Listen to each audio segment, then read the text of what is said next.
Chapter 249. Hey you old man. I told you that the Han family's Bixia swordplay is unknown. How do you know about it? One of them raised his doubts.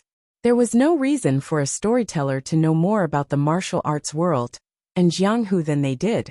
He had never heard of the Bixia sword technique, or the world's fastest sword technique. He had only listened to it when he had nothing to do, and it was fine for him to have some fun. However, if it had anything to do with the real martial arts world, then it would be nonsense. Just as he raised his doubts, someone slapped him on the head. A tall man scolded, "Listen to the story. You talk too much." "Yes, old man, hurry up and continue. There have been such rumors in Jianghu these days. I heard that the Han family's Bixia swordplay is invincible. I thought it was just a baseless rumor. I didn't expect." Another person exclaimed. Everyone looked over. "Really? There's such a thing? This brother is right. I heard someone mention it the day before yesterday." The few people who were listening to this story as a way to relieve their boredom were instantly shocked. Although there were many rumors in the Jianghu, if there was no basis, the rumors would collapse on their own and not spread widely. Could it be that the Han family's Bixia swordplay was real? They heard that the Han family's disciples all used swords. The Han family's leader, Han Dazhong, was also known as the fast sword in Jianghu. The more they thought about it, the more they felt that it was possible. This time, no one rushed the old man. The few people of Jianghu gathered together and exchanged what they knew. The best swordplay in the world? Isn't that too exaggerated? If the Han family really had such a supreme martial art, wouldn't they have dominated Jianghu a long time ago? I heard that to learn this Bixia swordplay, there is a prerequisite. A voice paused and said, "To learn this skill, one must first castrate himself." Rumor has it that in the entire Han family, only the current leader has mastered the Bixia swordplay. Castrate himself? Someone said in surprise. Doesn't that mean that the famous senior Han is a eunuch? One of them immediately shook his head and said, "Impossible. Impossible. I heard that senior Han had 5 wives and concubines. How could he be a eunuch?" When everyone nodded in agreement, someone seemed to have thought of something and suddenly exclaimed, "Although the Han family's patriarch has many wives and concubines, he doesn't seem to have any children until now." This voice was like a bolt out of the blue, dispelling the fog in everyone's hearts. He had married 5 wives and concubines, but he didn't have a single child in the past few decades. This was very telling. Either there was something wrong with the senior Han, or he didn't have that thing at all? If they hadn't heard of these rumors, they naturally wouldn't have suspected the second possibility. However, at this moment, everyone thought of the same thing. If there was no such thing, why did he marry so many wives and concubines? Unless he wanted to cover it up. What exactly was the Han family trying to hide? How did Senior Han get his nickname of Swift Sword? Why had the Four Seas escort agency developed so quickly in the past 20 years? And was about to become one of the most powerful families in the martial arts world? No one answered this question, but everyone was well aware of the answer. No, it's not that he didn't have any children. Someone thought of something and shook his head. His only son committed a serious crime a year ago and was beheaded by the authorities. Do you still remember that Senior Han gathered heroes from all over the world to kill that woman a few days ago? I heard that Senior Han's only son was caught by that woman and brought to the authorities. I remember now. After Han Dazhong married and had children, his martial arts suddenly improved by leaps and bounds.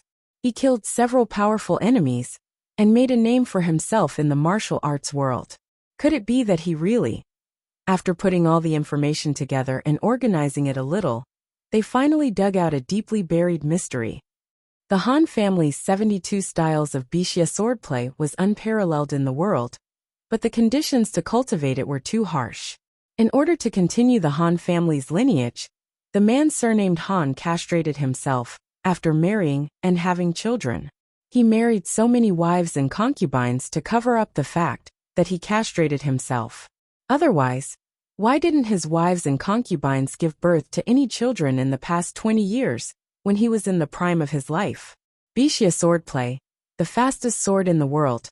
Not long after, a few people walked out of the brothel and disappeared into the crowd in different directions. People came and went in the brothel. The old man told the story of the Bishia swordsmanship over and over again. It was a rare and good story. Those martial arts heroes were too generous. The earthen jar in front of him could be filled half in a day. He was afraid that in half a month, he could earn the money that he used to earn in a whole year. Old Sun was a good man. He didn't make friends with him in vain. He gave him the money-making story just like that. He couldn't take all of the money. He had to at least give half of it to Old Sunday, otherwise he would be breaking the rules and would be despised by his peers. The circle of actors and actresses wasn't big.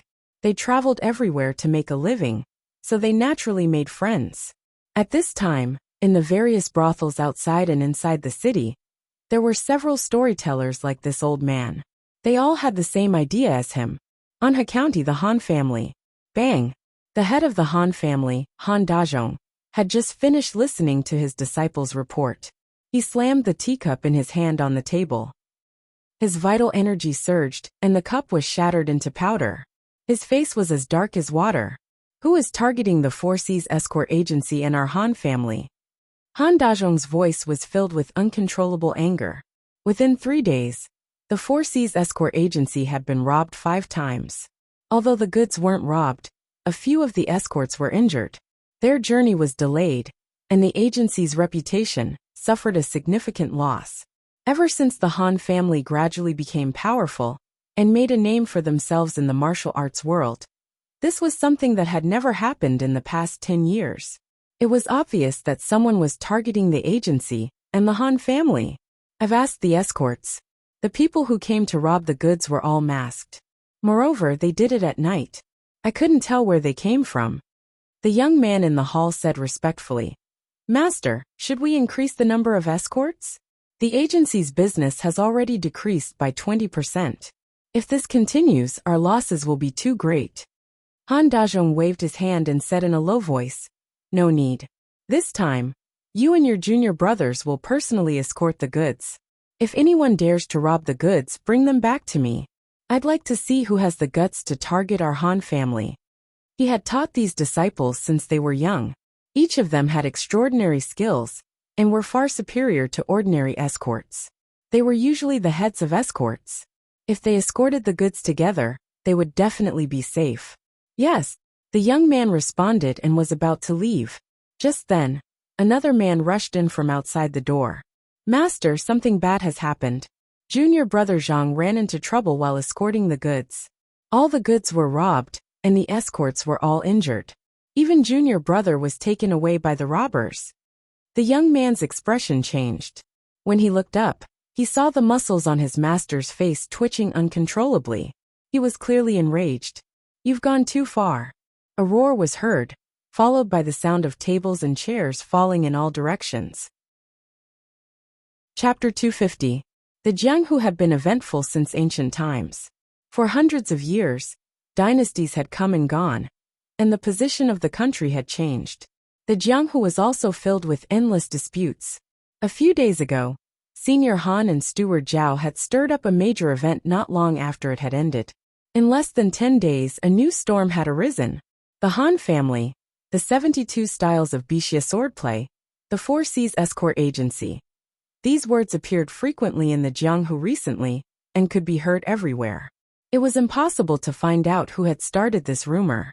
In just a few days, everyone in Qing'an Prefecture and the neighboring provinces knew about it. Among this, countless storytellers in the brothels played a major role. The Han family's 72 styles of Bishia swordplay were constantly exaggerated. At first, it was only spread as an anecdote of the Jianghu. After discovering to their surprise that these things were very popular among the people of the Jianghu, countless storytellers seized the business opportunity. Overnight, many storytellers were born. For example, the Bishia swordplay was the most profound and mysterious martial arts in the Jianghu. The current head of the Han family had only understood a small part of it, but his martial arts were enough to dominate the Jianghu. If he could understand half of it, he could become a great grandmaster and laugh at the world. When he swung his sword, no one dared to disobey him. Someone patted his chest and guaranteed that he had seen Senior Han attack and instantly cut down a dozen people with his sword. But he couldn't even see how Senior Han had attacked. There were also people who focused on the 8 trigrams. In thousands of words, they analyzed why Senior Han had married 5 wives and concubines, and still had no children. They proved that the saying, "If you want to practice this martial art, you must first castrate yourself." From a professional point of view, they analyzed how many levels of swordplay Senior Han had understood. In a short period of time, even many things about Senior Han when he was young were dug up, including his martial arts, enemies, friends, and achievements in his life. If there was a storyteller in Qing and Prefecture who could not tell the story of great hero Han's life in detail, they would be laughed at by all of their peers. The difficulty of making a living would instantly increase to hell mode. In short, the Four Seas escort agency became popular, and so did Han Dazhong.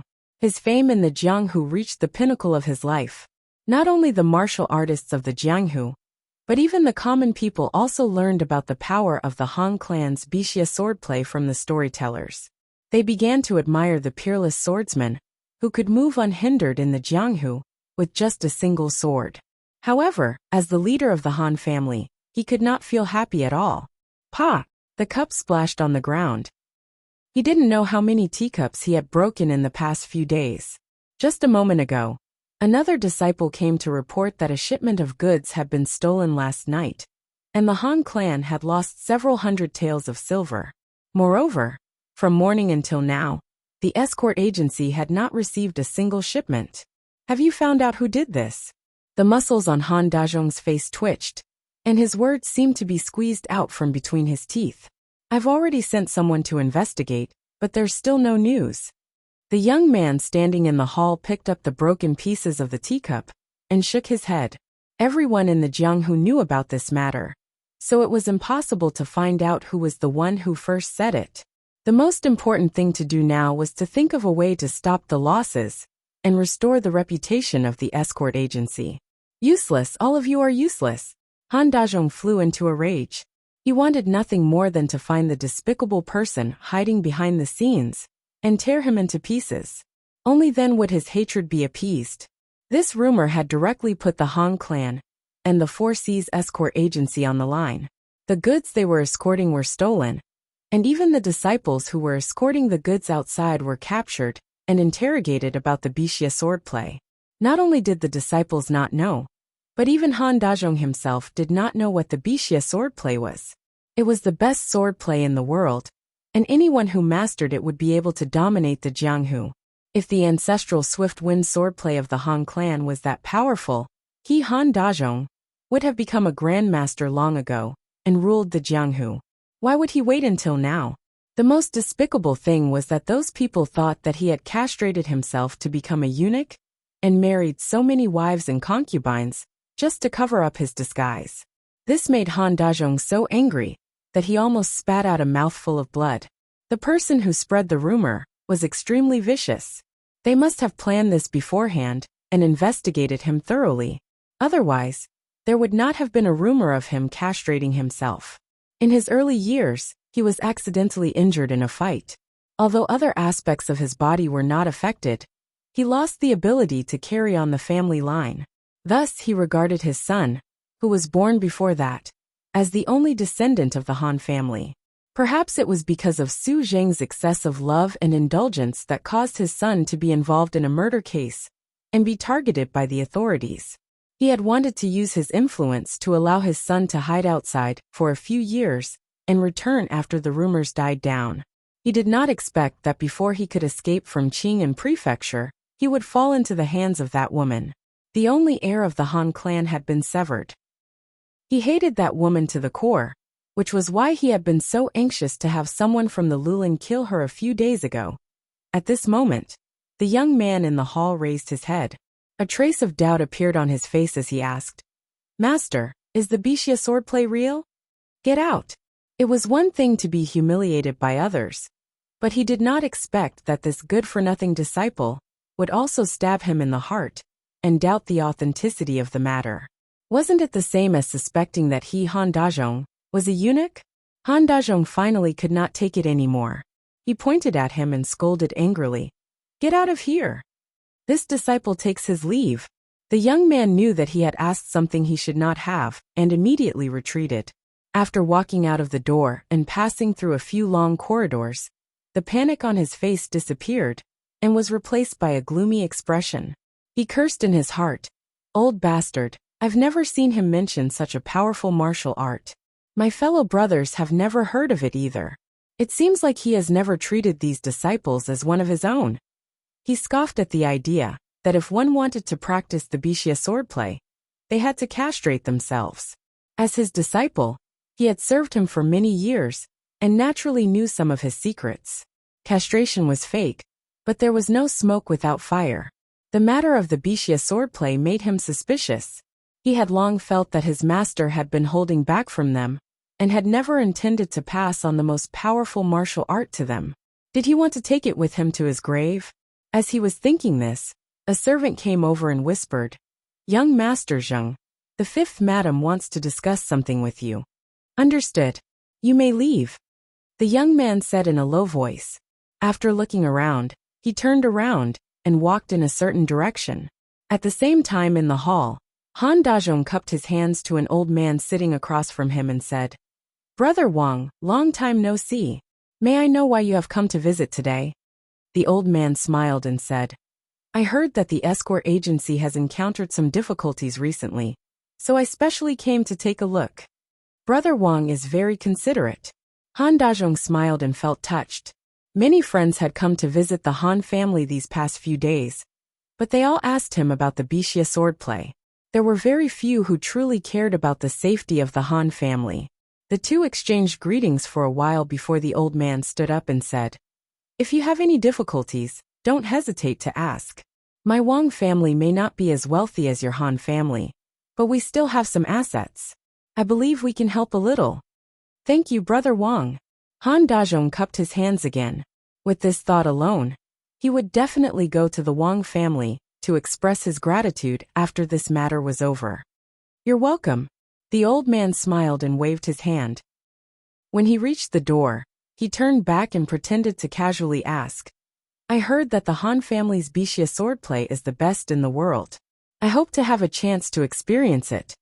The smile on Han Dazhong's face froze, and the veins on his forehead began to bulge. An old servant ran in from outside and said in a panic, "Master, it's not good. 2 more shipments have been stolen." Pfft! Han Dazhong's face turned pale, and he couldn't help but spit out a mouthful of blood. Chapter 251. The master of the Han family unfortunately fell ill. The Four Seas escort agency was temporarily closed and no longer accepted any escort missions. This was clearly an unnecessary move.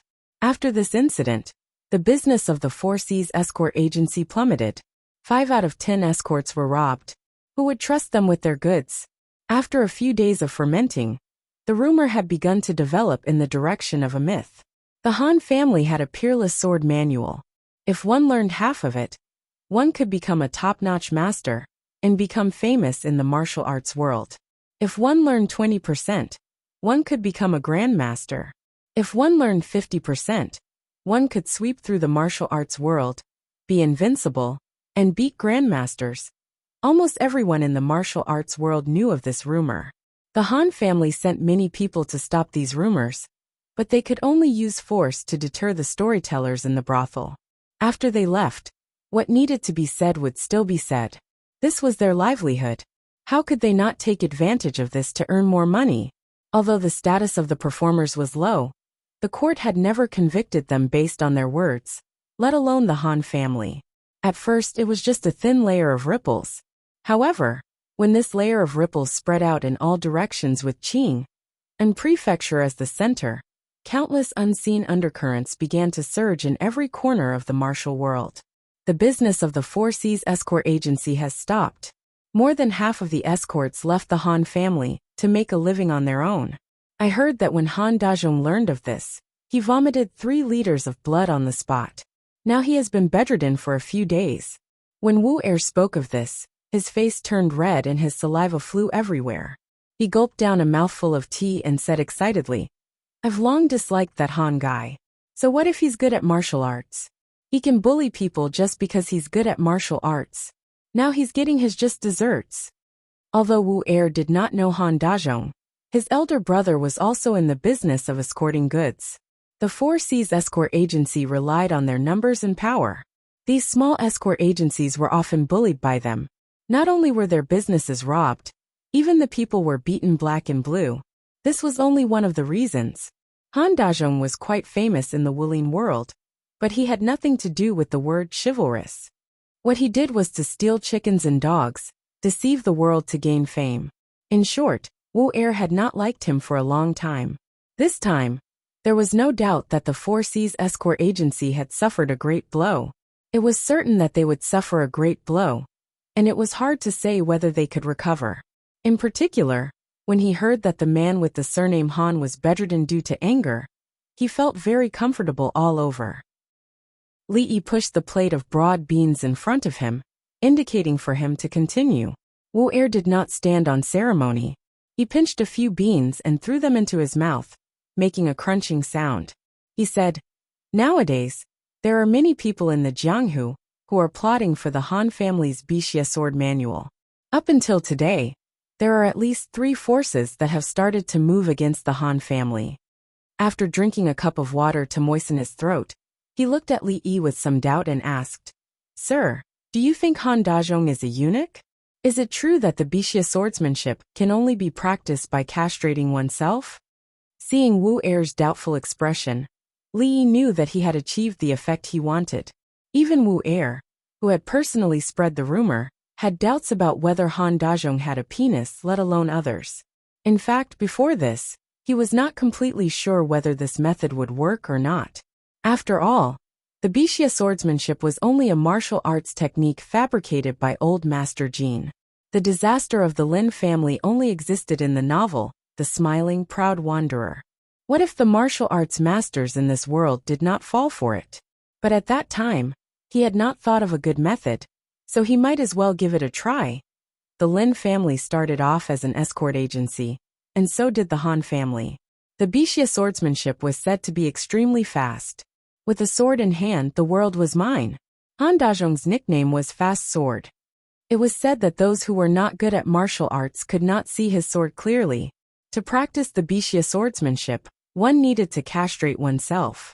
Han Dazhong married 5 wives and concubines, but for 20 years, he did not have half a son.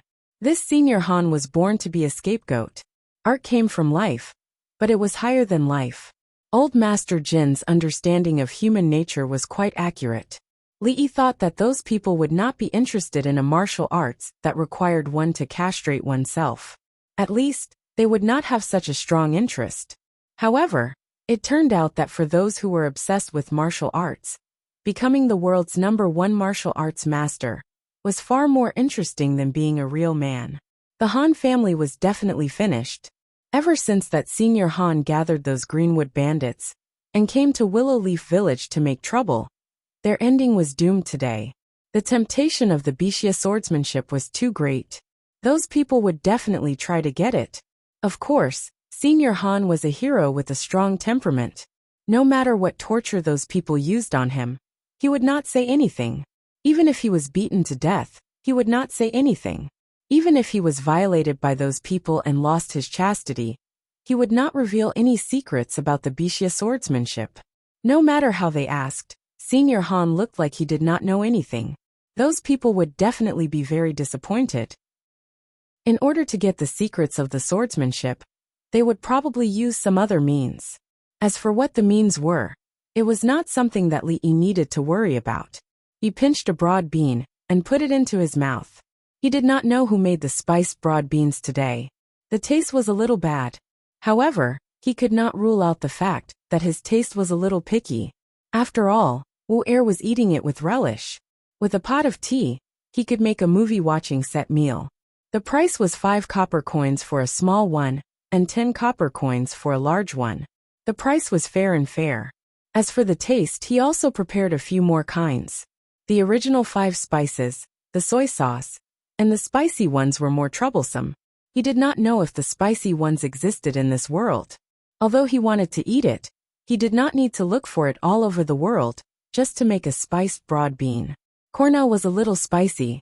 Although it was not authentic, it was barely acceptable. How is it? Is it delicious? The girl named Xiao Zhu ran over from the side and looked at Li Yi expectantly. Li Yi shook his head.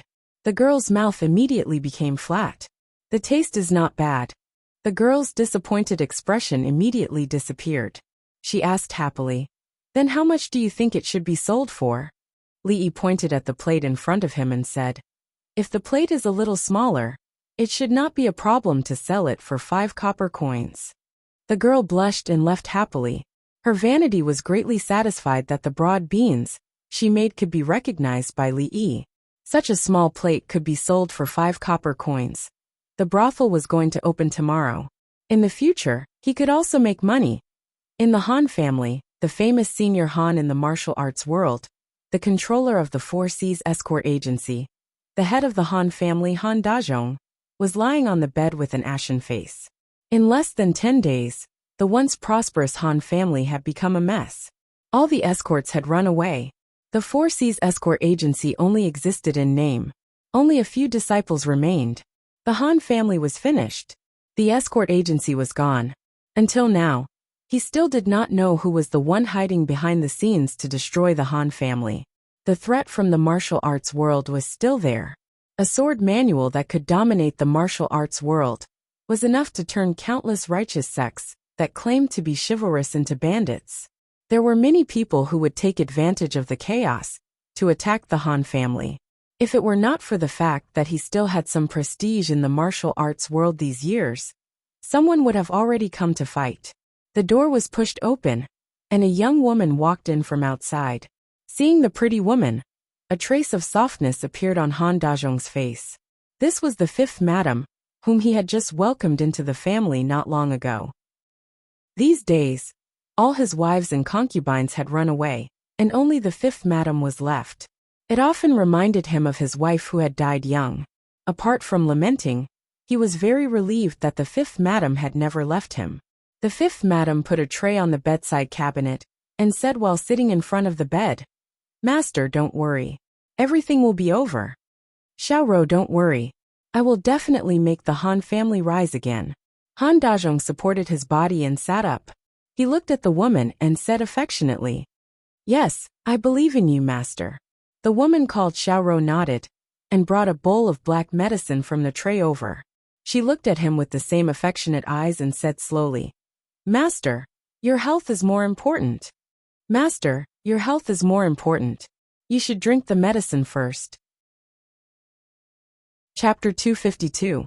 He took the porcelain bowl from the 5th madam's hand and drank it up. The medicine was very bitter, but Han Dazhong's heart was sweet. Only in adversity could one see one's true feelings. Of his wives and concubines, only the 5th madam was left. Although the servants in the mansion did not run away, these days, their faces were full of worry. If it weren't for the fact that they would be killed as escaped slaves if they ran away, the huge Han's mansion would have been empty long ago. In the past, if he stamped his feet, he could at least stir up a storm in Jianghu, in the territory of Qingyuan Prefecture. However, when the tree falls, the monkeys scatter. When the wall is down, everyone pushes it. The small forces that used to be attached to the Han's family had drawn a clear line with them to avoid being affected. As for his good friends, after symbolically visiting the Han's mansion, they would vaguely mention the Bixia sword book. Han Dazhong had long given up the hope of asking them for help. Perhaps they had played a part in the Han family's current state. Fortunately, there were still people who were loyal to him. He glanced at the beautiful 5th madam and lay down on the bed. He had been in the martial arts world for decades, but he was so angry that he had to lie in bed one day. He had never been so weak in his life. Today he didn't know why. He just got up for a while, but he felt sleepy again. His eyelids became heavier, and his vision gradually blurred. The 5th madam smiled at him on the bed. Her smile was very beautiful. This was probably the last image left in the mind of the ambitious and ruthless senior Han. Today the brothel was very lively. The customers whispered to each other, and it was noisy. The only waiter who delivered tea was running so much that his legs were about to break. The broad beans made by Xiao Zhu had been sold out. It was a small plate of 5 copper coins. Often customers thought it was not enough, and they would give him 10 copper coins and ask him to get a bigger one. The originally open stage was hung with a curtain, which tightly covered the stage. The customers' eyes glanced over there from time to time. What was the painted skin stage? It caught their curiosity. Lin DeBeo was the only waiter here. At the moment he was a little nervous. His palms were sweating as he held the teapot. He had to be nervous. Grandpa's son and the others had been busy for so many days, waiting for this day. This was related to what kind of life they would have in the future. If they failed today, they would all have to leave tomorrow with their burdens on their backs. No, I can't think about it anymore. There are still a few pots of tea left. I can't let the guests wait anxiously. Wiping the sweat from my palms, I picked up the teapot and jogged over. As early as a few days ago, a large notice was pasted outside the main gate of the house. Whether it was passers-by or guests, everyone could see it. The content of the notice was very simple. On the first day of the 12th lunar month, there would be a performance of painted skin in the brothel. The location of the brothel was marked on a small map below, and everyone was welcome to come and watch. No one knew what a stage play was. However, they were no strangers to the painted skin. It was the most popular story in the brothel a few days ago. The content of the story was very exciting. It was said that it could stop children from crying. Even the most courageous man would shiver after hearing it. Even the security at night in Qing and prefecture was a lot better. After hearing the story, there were fewer people walking at night.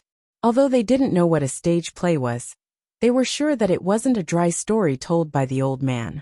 With the reputation of the painted skin, the first performance was almost full after the advertisement was put out.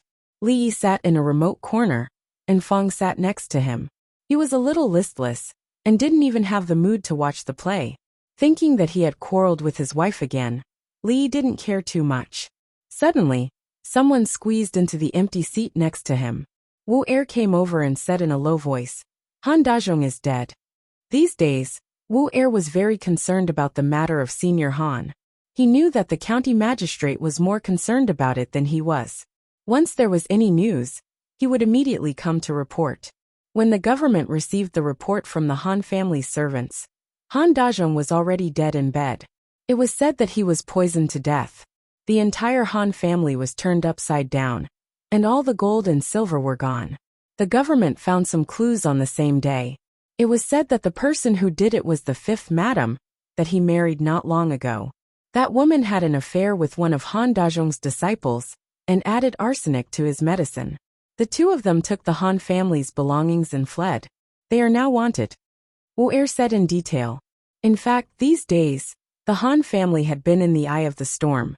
No matter what happened, it would quickly spread out. He already has half a foot in the coffin, yet he still wants to marry a concubine.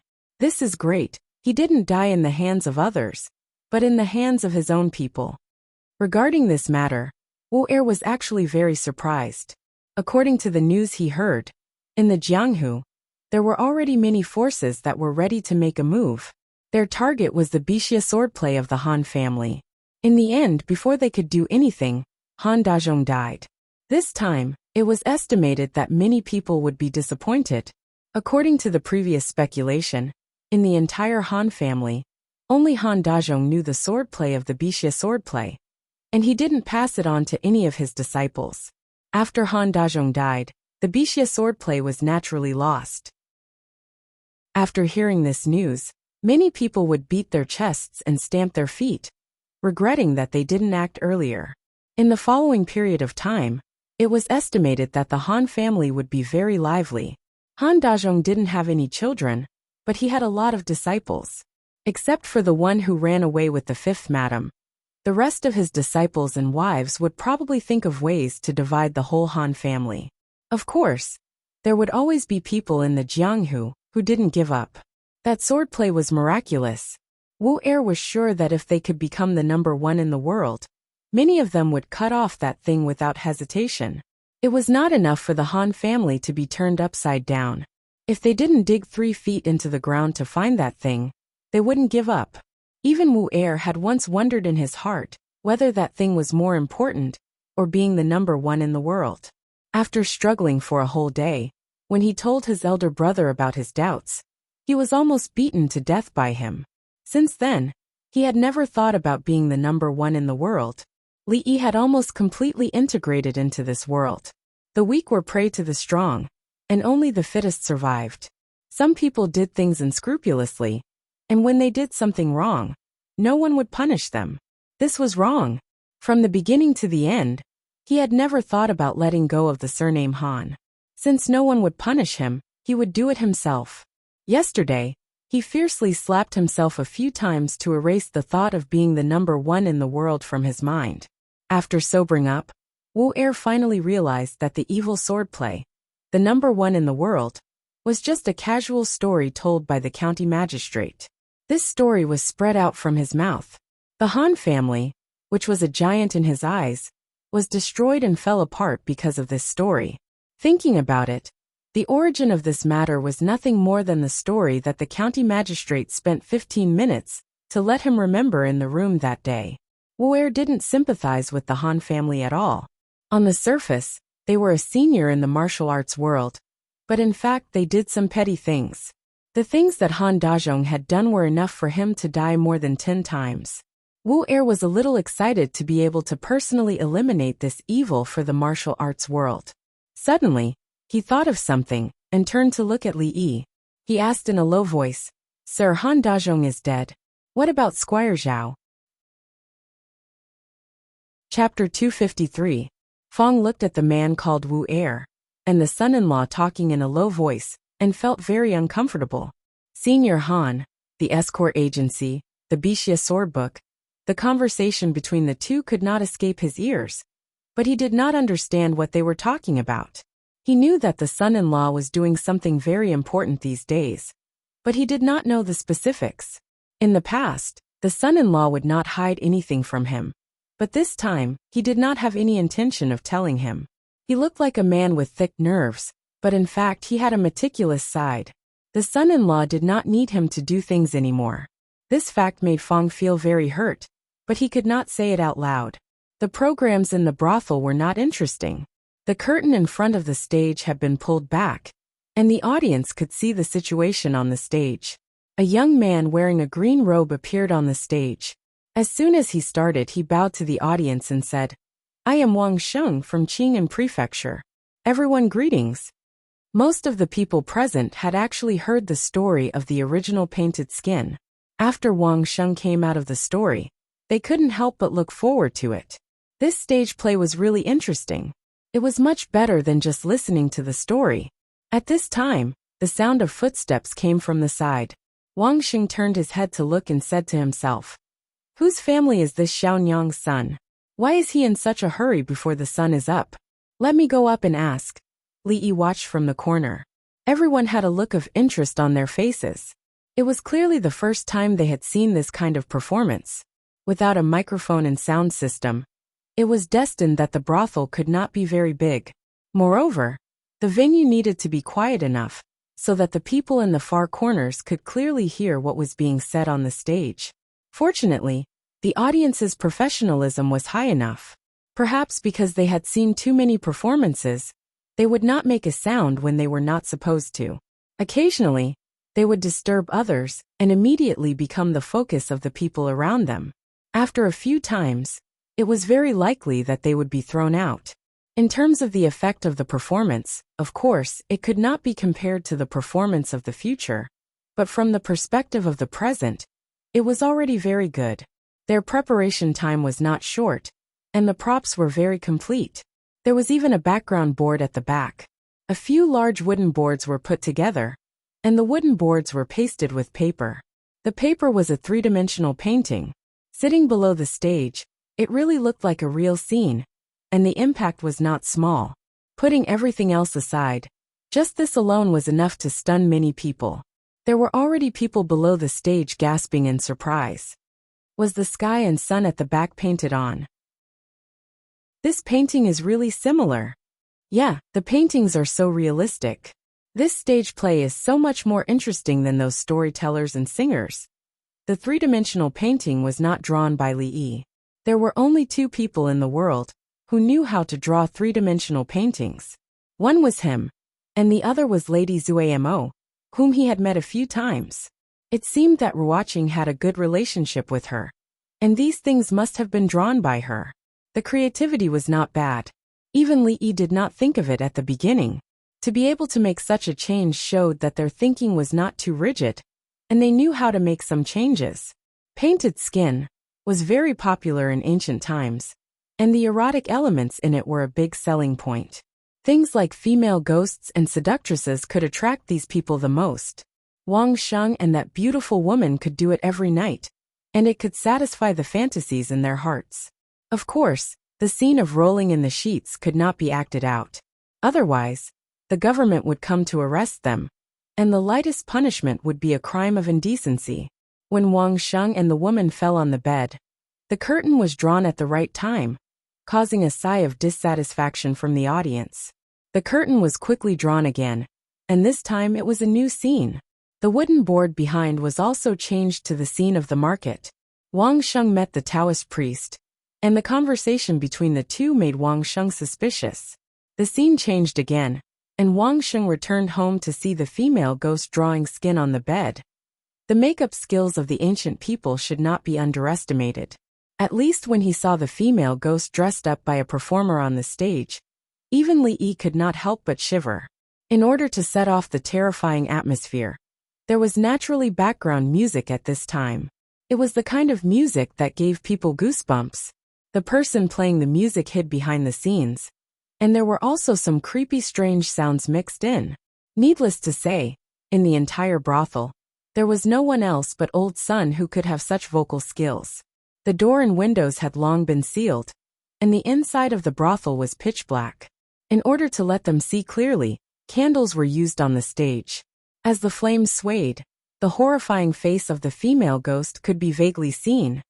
There was a huge difference between hearing and sight. The feeling of listening to a ghost story and watching a horror movie was on a completely different level. Some people below the stage had already covered their eyes, not daring to watch. A burly man in front of Li Yi had his head almost stuffed into his pants. He could even hear the crying of a child not far away. Coincidentally, at this moment, the female ghost raised her head and looked down, and the audience instantly exploded. The curtain was drawn again, and there was a lot of noise. Old Sun and the others stood on the stage, their hearts extremely perturbed.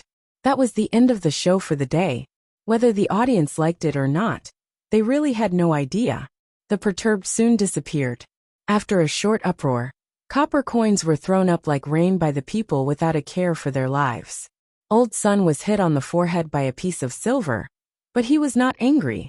He quickly picked it up and put it in his pocket. I'm rich, I'm going to be rich. Old Sun was not the only one who was excited. Wang Sheng was desperately putting money into a jar, and a piece of silver fell off the stage. The female ghost jumped off the stage to pick it up. The makeup on her face had not been removed yet, and her green skin looked particularly creepy. Fake fangs made of bamboo stuck out of her mouth. The man closest to her let out a strange cry and fell straight down. The people around him immediately hid 2 feet away. The female ghost picked up the silver and looked at them with a blank expression. Sister Ruoqing, so much money.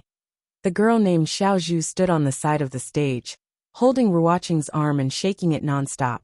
Her big bright eyes were shining. She had never seen such a generous customer. She even saw some people throw their jade pendants on the stage, which meant that their hard work these days did not go to waste. These people all liked the performance just now. Wan Ruoqing's face also showed a relaxed expression. Although she did not go on stage, she was in charge of all the rehearsals these days. At this moment, she finally saw the results. Li Yi did not go over to share the joy with them. The situation here was within his expectations. While Old Sun was busy picking up the money, he walked out of the brothel with Fong. On the way home, he passed by Her Royal Highness's mansion and was stopped by her. Although she lived next door, Li Yi did not see her at all these days. He did not need to think to know what she was busy with. He was really worried that if she accidentally blew up her precious body, would the emperor come after him? I'm leaving. Emmingzi said directly. Where are you going? Li Yi asked subconsciously, but he was a little puzzled. Her Royal Highness could go wherever she wanted. Did she need to report to him? Back to the capital. Hearing Mingzhu's answer, Li Yi was stunned for a moment, and then a surprised expression appeared on his face. He could not wait to confirm, really? We are friends.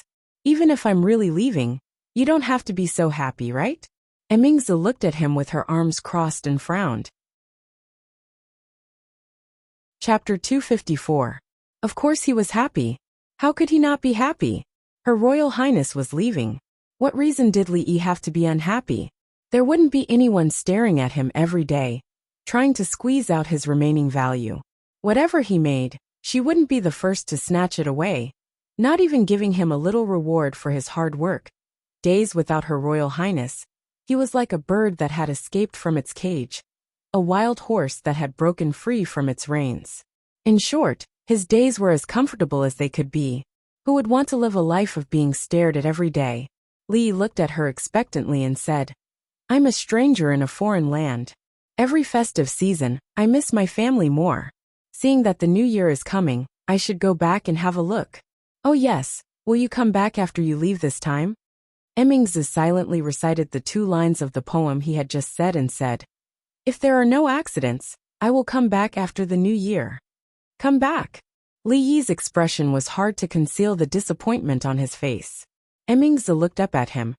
Do you hope that I will never come back? Li Yi quickly shook his head. No. There's still a month before the new year. There's no rush to go back. It's not too late to stay for a few more days. Then stay for a few more days. Mingzhu nodded and said, Shun Liang made some changes to the formula of heaven's punishment.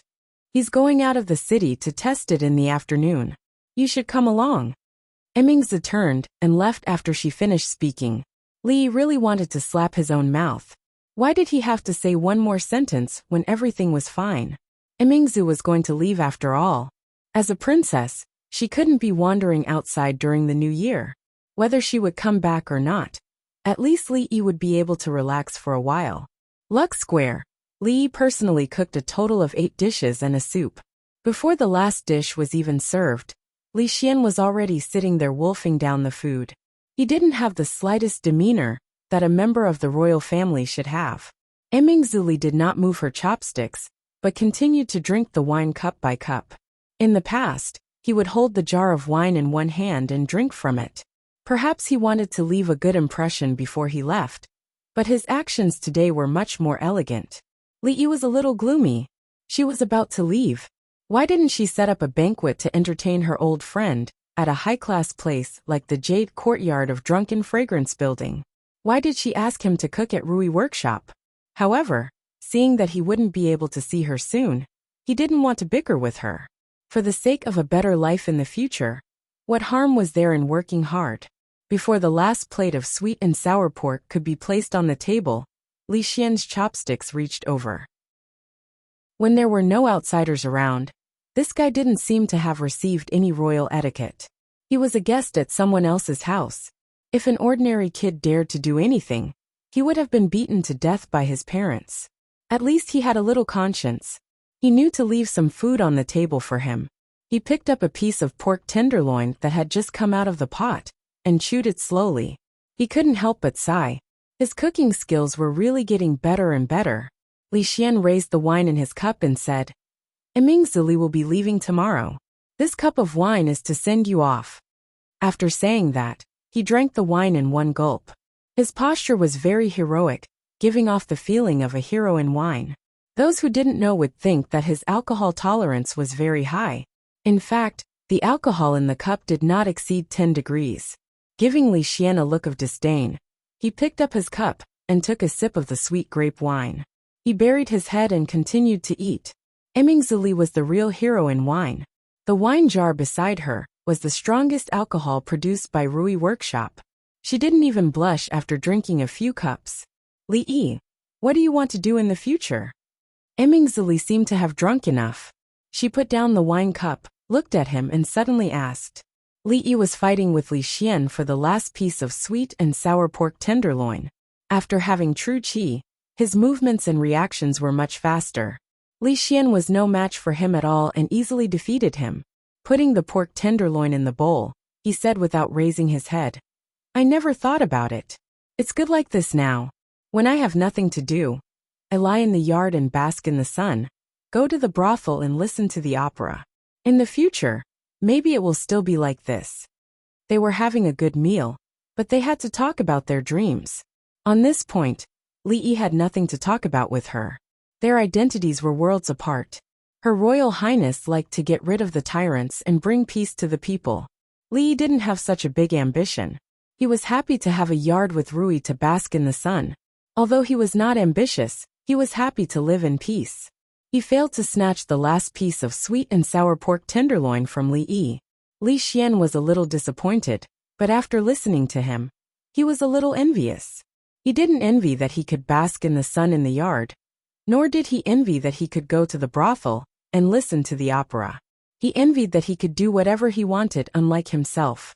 Basically, he wouldn't be allowed to do anything he wanted. His father didn't allow him to throw stones on the roof or trees, not even leaves. He didn't allow him to study those messy things. After the teachers left, they didn't hire anyone to teach him. Instead, they sent books to him every day for him to read. If it weren't for Emingzu, he wouldn't be here now. Li Yi's words made Emingzu unable to say what she had prepared. After a moment, she looked at him and asked, "What if my father decrees to let you enter the court as an official? You're not really going to do that, are you?" Li Yi looked at her with a vigilant face. It was 8 dishes and 1 soup. He had worked so hard to give her a farewell dinner. In the end, not only was she not grateful, but she also repaid his kindness with ingratitude. Were all princesses so unreasonable? Li Yi put down his chopsticks, looked at her, and said, "Please spare me. You know better than me how complicated and dark the imperial court is. If I go there, I'll be swallowed up within a few days, and not even my bones will be left. I won't have to trouble you to collect my corpse." Being a county officer was the limit of what he could accept. He had never entered the court, but how could Li Yi not know that China had thousands of years of history? It was a place that devoured people.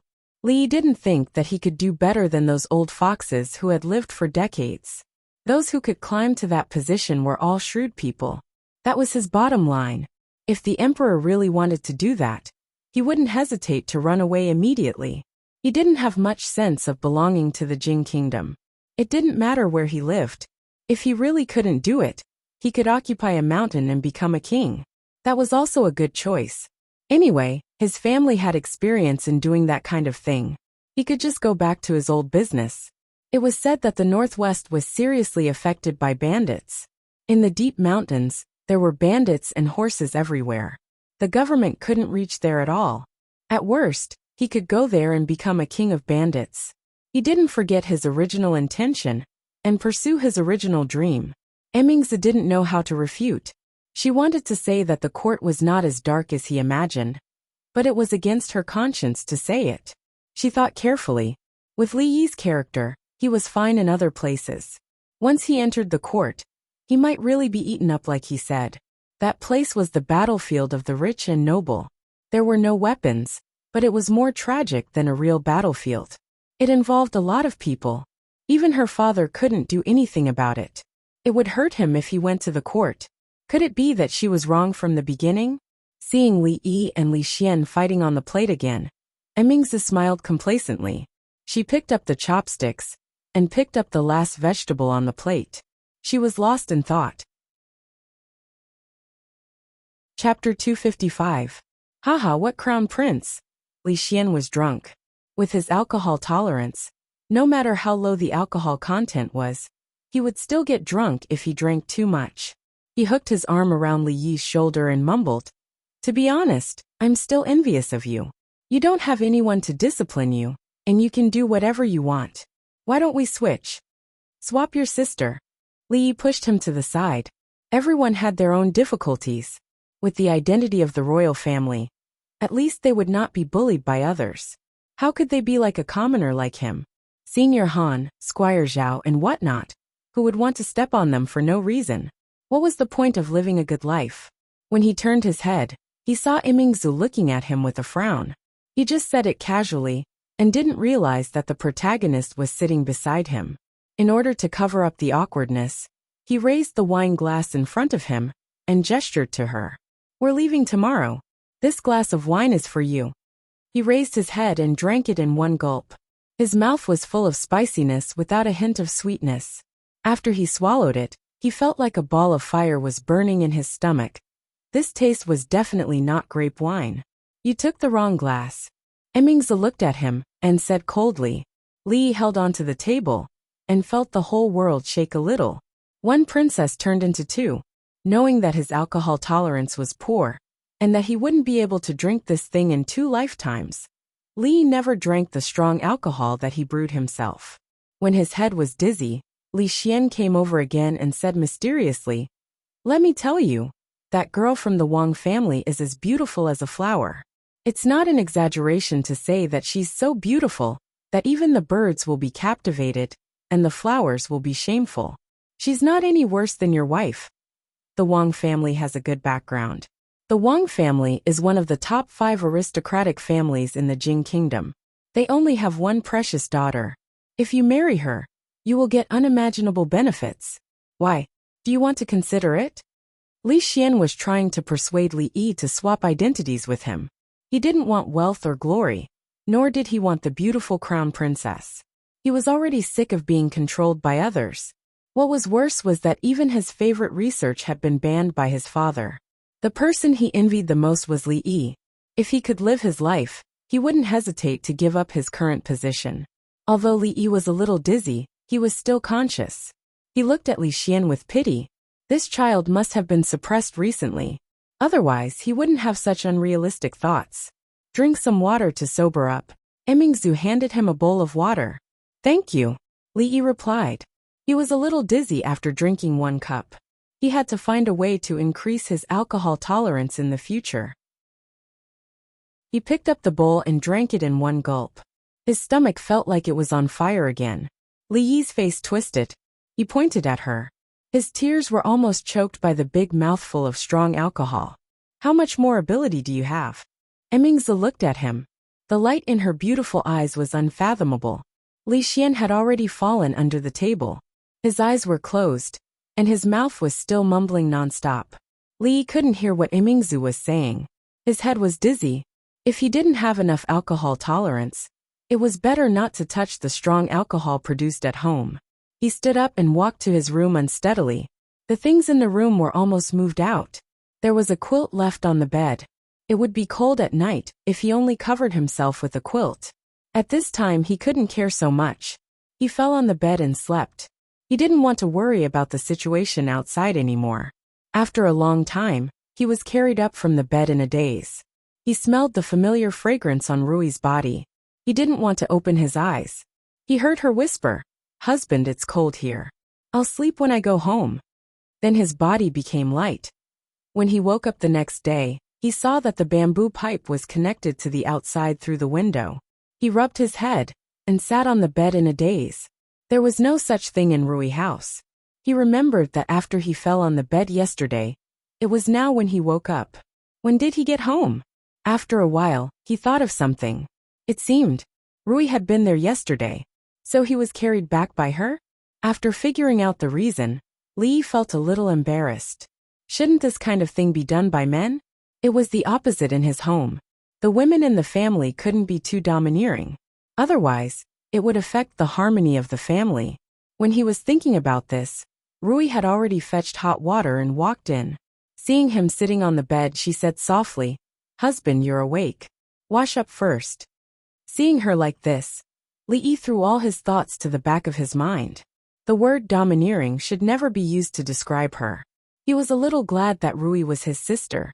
If it were Rui, it would be difficult for him to live to the end of his life. He dipped the willow branch in salt to clean his teeth. He rinsed his mouth, soaped his hands and face, rubbed them for a while, rinsed them with water and dried them. He felt much more refreshed. Rui poured the dirty water outside. Xiao Huan used to do these things. Since Li Yi was injured last time, she did these things more frequently.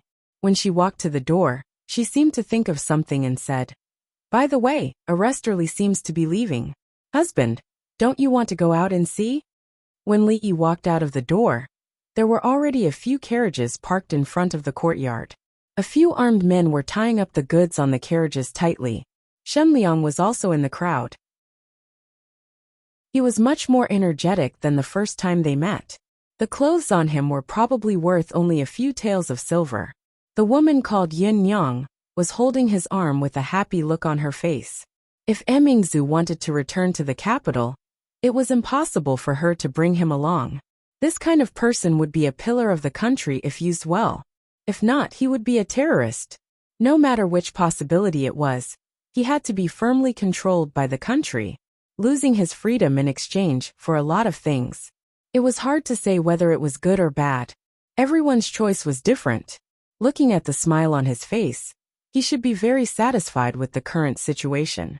A luxurious carriage was parked on the other side of the gate. A slender hand lifted the curtains of the carriage, revealing a face that made Li Yi slightly startled. Emingzu had always been dressed unisex. She was wearing a constable's uniform, just like a man. Li Yi did not see her as a woman from the bottom of his heart. He had seen her in palace attire at the Ningguang residence. However, it was dark at night, and he could not see clearly. This was the first time she appeared in front of him in the appearance of a woman. He had to admit that regardless of gender, the appearance of those with the surname Li was not bad.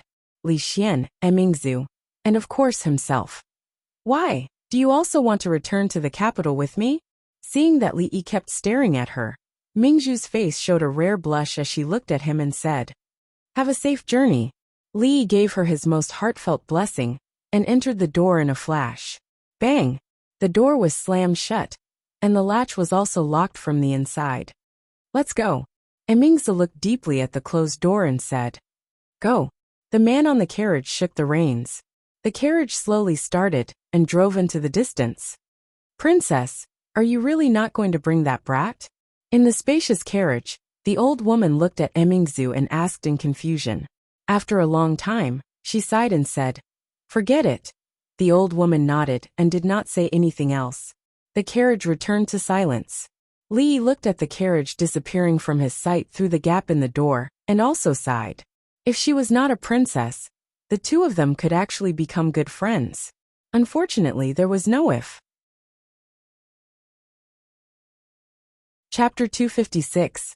By the time Li Yi opened the door, he could no longer see the group of people in the distance. He did not know if he would be able to see them again after today's parting. These days, etiquette was very strict. Girls from rich families would not easily show their faces in public. Li Yi did not believe that the royal family would allow a princess to be a constable for the rest of her life.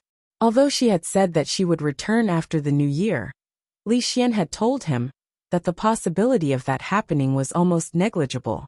She had returned to the capital this time because of the pressure from the capital. According to Li Xian, the officials in the imperial censorate were about to go crazy. She was a dignified princess, but instead of staying in the palace, she went to a place hundreds of miles away to become a constable. If it weren't for the fact that an imperial censor had accidentally discovered her, everyone would still be in the dark. In the past few days, there were many memorials to the throne. Other than reprimanding the princess, there were other voices.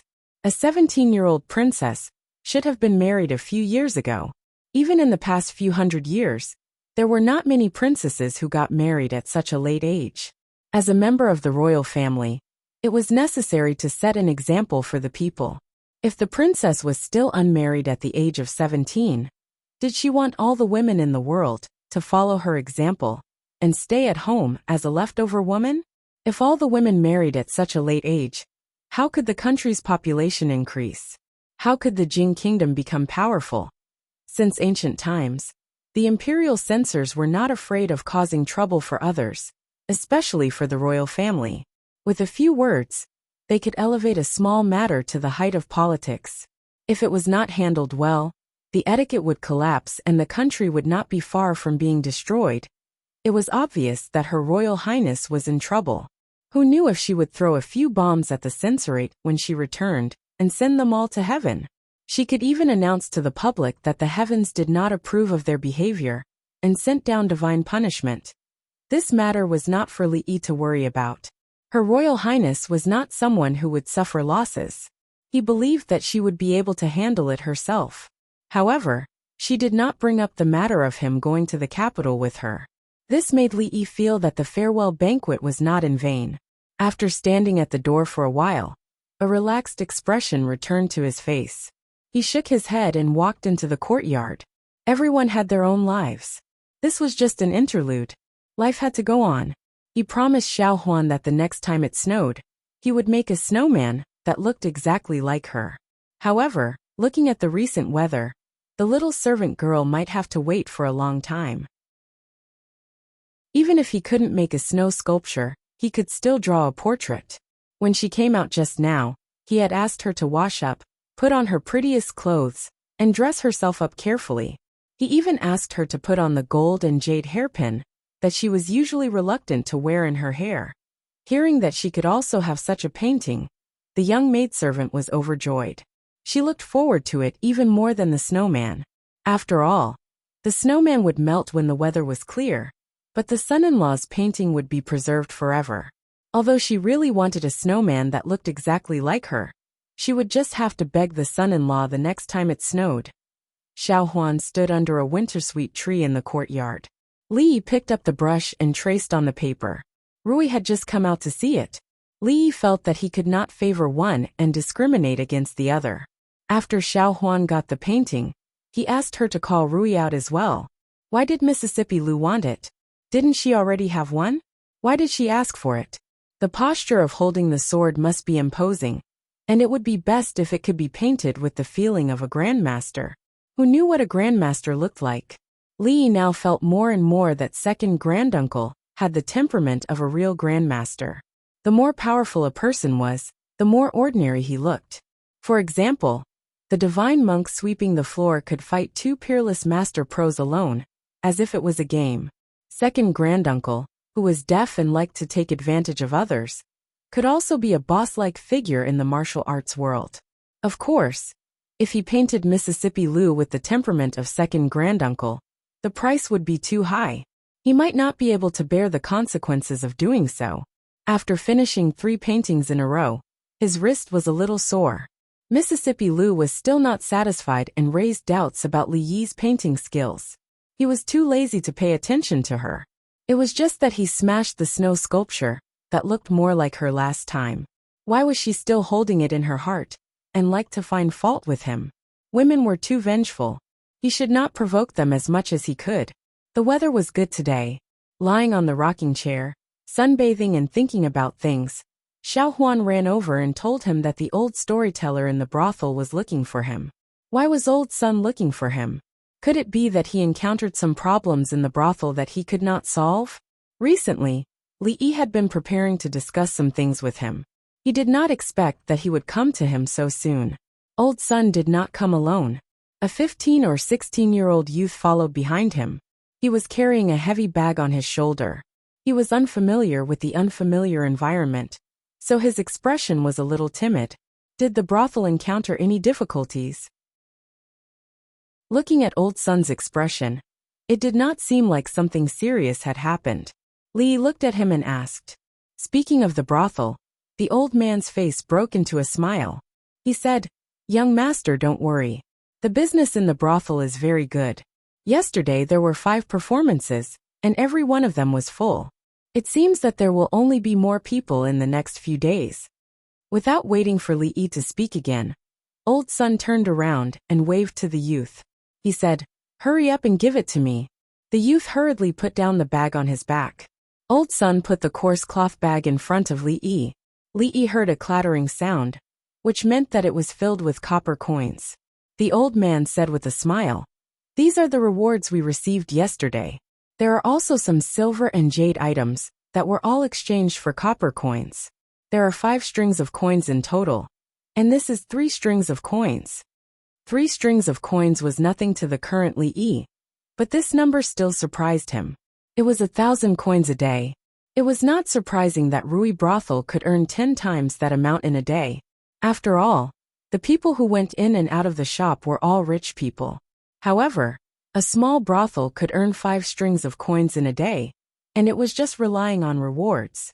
It looked like he had underestimated the popularity of stage plays in this world. There was still a lot of room for exploration in this industry. It should be known that in the future, the entertainment industry would be a treasure trove of gold. If they could groom a few nationally known stars, they could do nothing but walk around and accept commercial performances, hold concerts, and so on. Wouldn't they earn a lot of money? His thinking seemed to be a little off. The status of actors here was low, and they couldn't be compared to the stars in the future. If he wanted to turn his dreams into reality, he first had to change the hierarchy of this world. Lee knew that he didn't have the ability to do that. Thinking about what Old Sun said, he realized another problem. He looked at him and said, "We agreed to split it 40-60. I'll take 40 and you take 60. It should be 2 strings of coins. Remember to take one from here when you go back. Don't make a mistake in the future." Old Sun shook his head. "No mistake. We thought about it, and felt that 60% was too much. We don't feel at ease. We will split it like this in the future. Please don't reject it, young master." No one would complain about having too little money, and Old Sun was no exception. The reason why they agreed to split 60-40 was because they didn't know that this thing could be so profitable. They could earn 5 strings of coins in a day. If it was in the past, they wouldn't even be able to earn that much in a month. With a pile of copper coins in front of them, everyone felt at ease. However, if they were to take 60%, they would probably feel uneasy. Everyone knew how the money was earned. If they wanted to continue earning money in the future, they couldn't do without a good story. If they wanted to earn money at ease, they couldn't take the majority. There are people who think they have too much money and give it away. Lee looked at Old Sun with a surprised expression. Chapter 257. Old Sun put down the coins and left. As soon as Lee invited him in for a cup of tea, he was politely rejected. The 15 or 16-year-old young man followed behind the old man and didn't look back at the coins. Although 3 coins were a lot, they didn't belong to them. There were dozens of coins in his pocket. This was the only large sum of money he had ever held. When the female ghost appeared on the stage, he was responsible for releasing the smoke behind the scenes. This was his wages. When he went back later, he could buy a stick of candied hawthorn on the street. He didn't want to spend the rest of the money to marry a wife. He had wanted to eat candied hawthorn for a long time. He couldn't bear to buy a stick of 5 copper coins, so he bought a stick of 3 copper coins. He ate half of it today, and kept the other half for tomorrow. His grandfather said that in a few days, if there was a suitable role, he could also show his face on the stage. His heart was nervous and looking forward to it. In the past, he was only an assistant, and had never really stood on the stage to perform. After watching the old man and the young man walk out of the door, after a long time, Lee remembered that he still had something to discuss with him. At this time, the old man was already gone, and the matter wasn't that urgent. They could talk about it next time. In the past, he didn't pay much attention to the brothel. It was just a place to kill time in his spare time. Now he didn't think so anymore. It was a treasure land that was neglected and no one cared about. The internet was still a very distant thing in this era. It would only appear in its embryonic form after hundreds or thousands of years. There were no platforms for ordinary people to discuss, such as Tieba or Weibo. To a large extent, the brothel played such a role. Recently, Lee also realized that it was a huge force. It was the source of public opinion and the intersection of all kinds of information. His soul was thousands of years ahead, so he knew how powerful this thing was. Wherever public opinion went, people could kill without leaving a trace. Even raising flags and changing dynasties couldn't avoid this place. It was just that most people didn't realize it yet. The destruction of the Han family was caused by Wu Er and a few storytellers. Rather than saying that Senior Han was killed by his concubine for the sake of his wealth, it would be more accurate to say that he was killed by the evil warding sword manual that didn't exist in the first place. If he had grasped this power in his hands earlier, he would have made his move before the bandits reached Qing'an Prefecture. Then he wouldn't have ended up in such a sorry state. Originally, he was just doing it out of convenience, within the scope of his ability, to help these poor people living at the bottom of society, but he did not expect that it would also bring him a lot of profit. Of course, the most important role was the role that he had neglected in the beginning. For the time being, he had not considered revolting. It was something that he did in passing, and did not require much investment. Who knew when it might come in handy? As for how to do it, he had to think about it carefully. After his afternoon nap was disturbed by Old Sun, he didn't feel sleepy at all. He was still lying on the rocking chair with his eyes closed. Without Little Boss by his side, his body and mind were relaxed. Li Yi felt that he was getting lazier. A dull sound of footsteps came from afar. Xiao Huan couldn't make such a sound even if she stamped her feet on the ground. Besides, she wouldn't come to disturb him when he was sunbathing. He didn't need to open his eyes to know that it was Fong.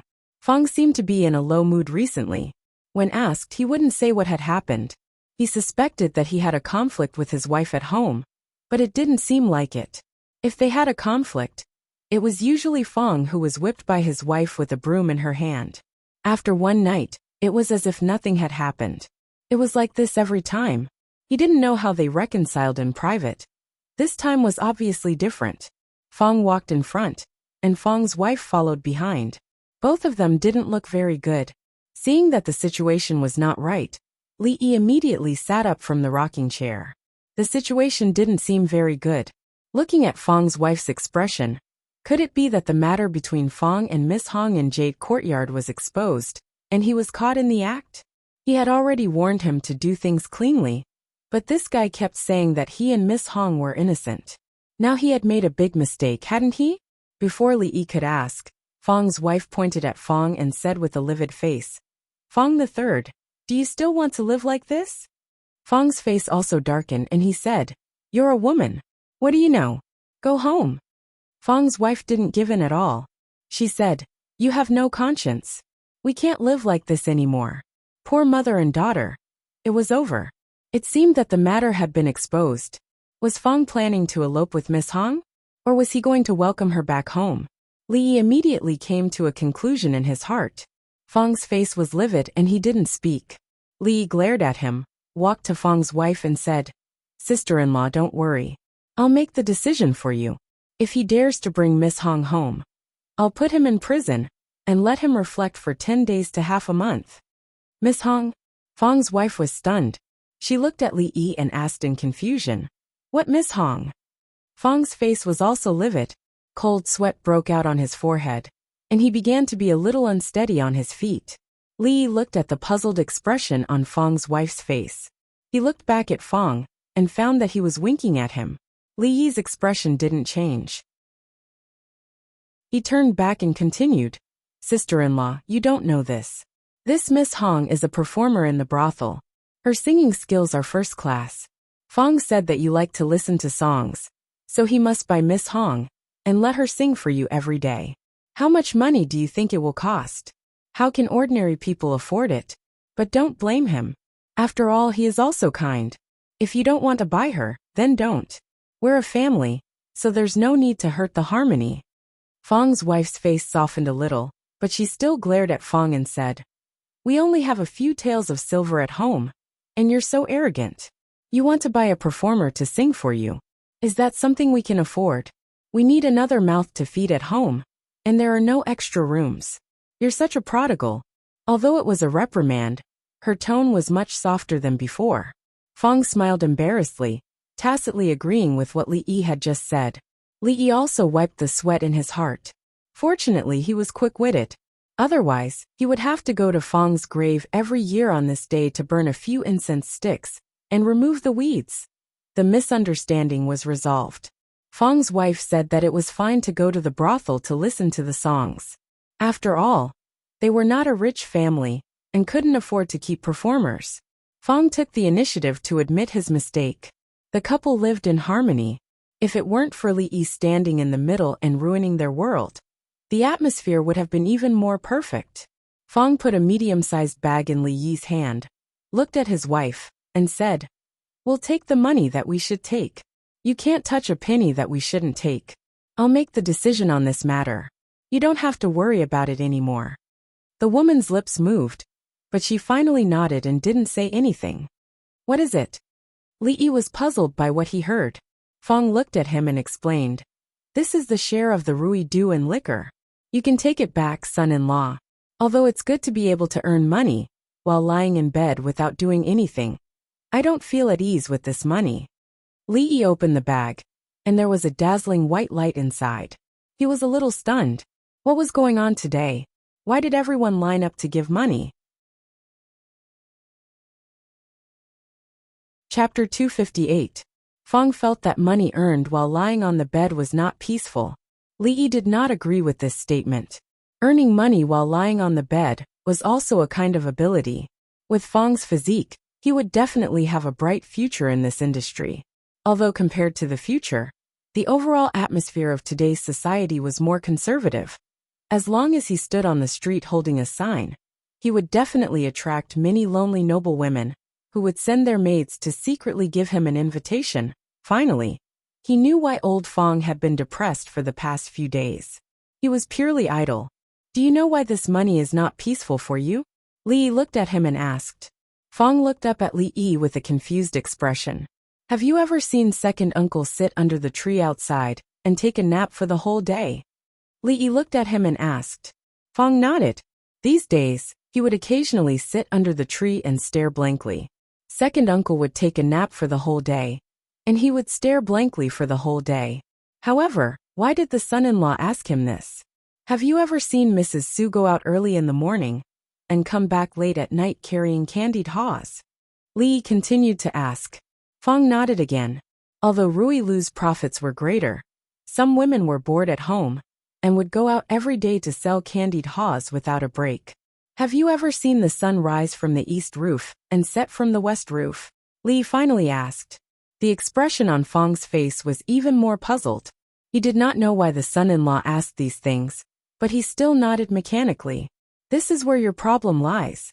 Li threw the bag of money to him and said, Why are you looking at things all day instead of working hard? Take the money back and call a few people over later. There's work, and don't think about being idle in the future. Li realized that not everyone could be as carefree and at ease as he was. For people like old Fong, he had to find something for him to do in order to be at peace. The closer it was to the end of the year, the colder the weather became. He lit the stove in the room, but it was still so cold that he couldn't even stretch out his hand.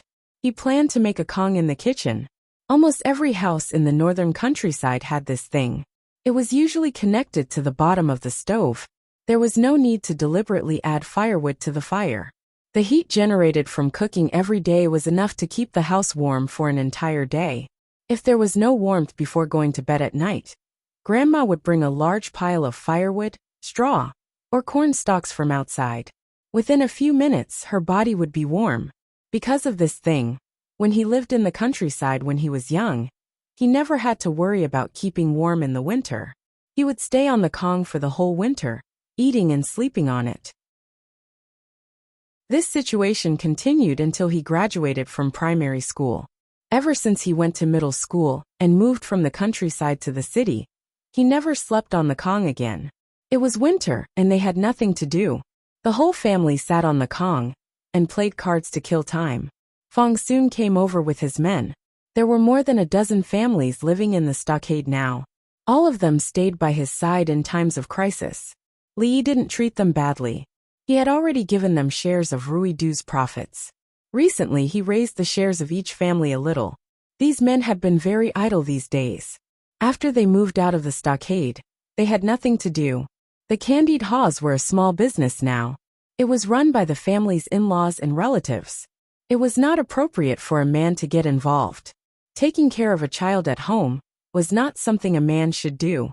Fong only said that his son-in-law had something to do, and they all came over. It was just a Kong, and 2 or 3 people were enough. With Fong and his men's labor, they could make it today. The kitchen couldn't even accommodate more than a dozen people gathered together. Including Fong, there were 5 people left here. The others went back with a look of regret. Before they left, they even discussed with Fong and his men whether they could change, but Fong firmly refused. Son-in-law, tell me, what are you going to do this time? Fong rolled up his sleeves. At this time, even if Li asked him to climb a mountain of swords and plunge into a sea of fire to chop people on the street with a kitchen knife, he would probably do it. There was something to do, money was safe, and the knot in his heart was untied. Fong was revived on the spot. After knowing that the 6 men were busy in the kitchen, Fong's excitement was obviously reduced. He thought that they were going to do something big, but he found that the gap between his ideal and reality was too big. 2 of them went outside to buy bricks and stones, and the rest of them dismantled the original stove. The stove also needed to be changed. It was not easy to make a stove at this time. Xiao Huan was often choking in the kitchen and crying. No matter how hard she tried, she couldn't light the fire. Because the ventilation was not good, when she lit the fire, she had to keep pulling the bellows next to her. It was very laborious. When Li Yi was a child, the stove at home was also like this. His favorite thing to do was to go to the stove and help her add firewood and pull the bellows when his grandmother was cooking. Later, when the kitchen was rebuilt, it was changed to the new stove promoted by the state. Without the bellows, the ventilation was better, the ignition was faster, and it saved more materials. However, he couldn't find the feeling of giggling and pulling the bellows hard when he was a child. The Kong should be connected to the stove, which was basically the structure in the countryside at that time. When he was a child, he saw the craftsmen build this thing, but when he recalled it now, of course, it was impossible. After finding the drawings, Fong and the others violently dismantled the stove. After cleaning out the garbage, he had already drawn the drawings, including the specific size of each structure. This thing looked simple, but the size couldn't be wrong. If it was a little higher or a little shorter, there would be problems. Young master, what is this thing? Fong took the drawings back and forth, but he couldn't see anything. He scratched his head and looked at Li Yi and asked, "As long as you put this thing in your kitchen, Zhuzi won't complain about being cold at night."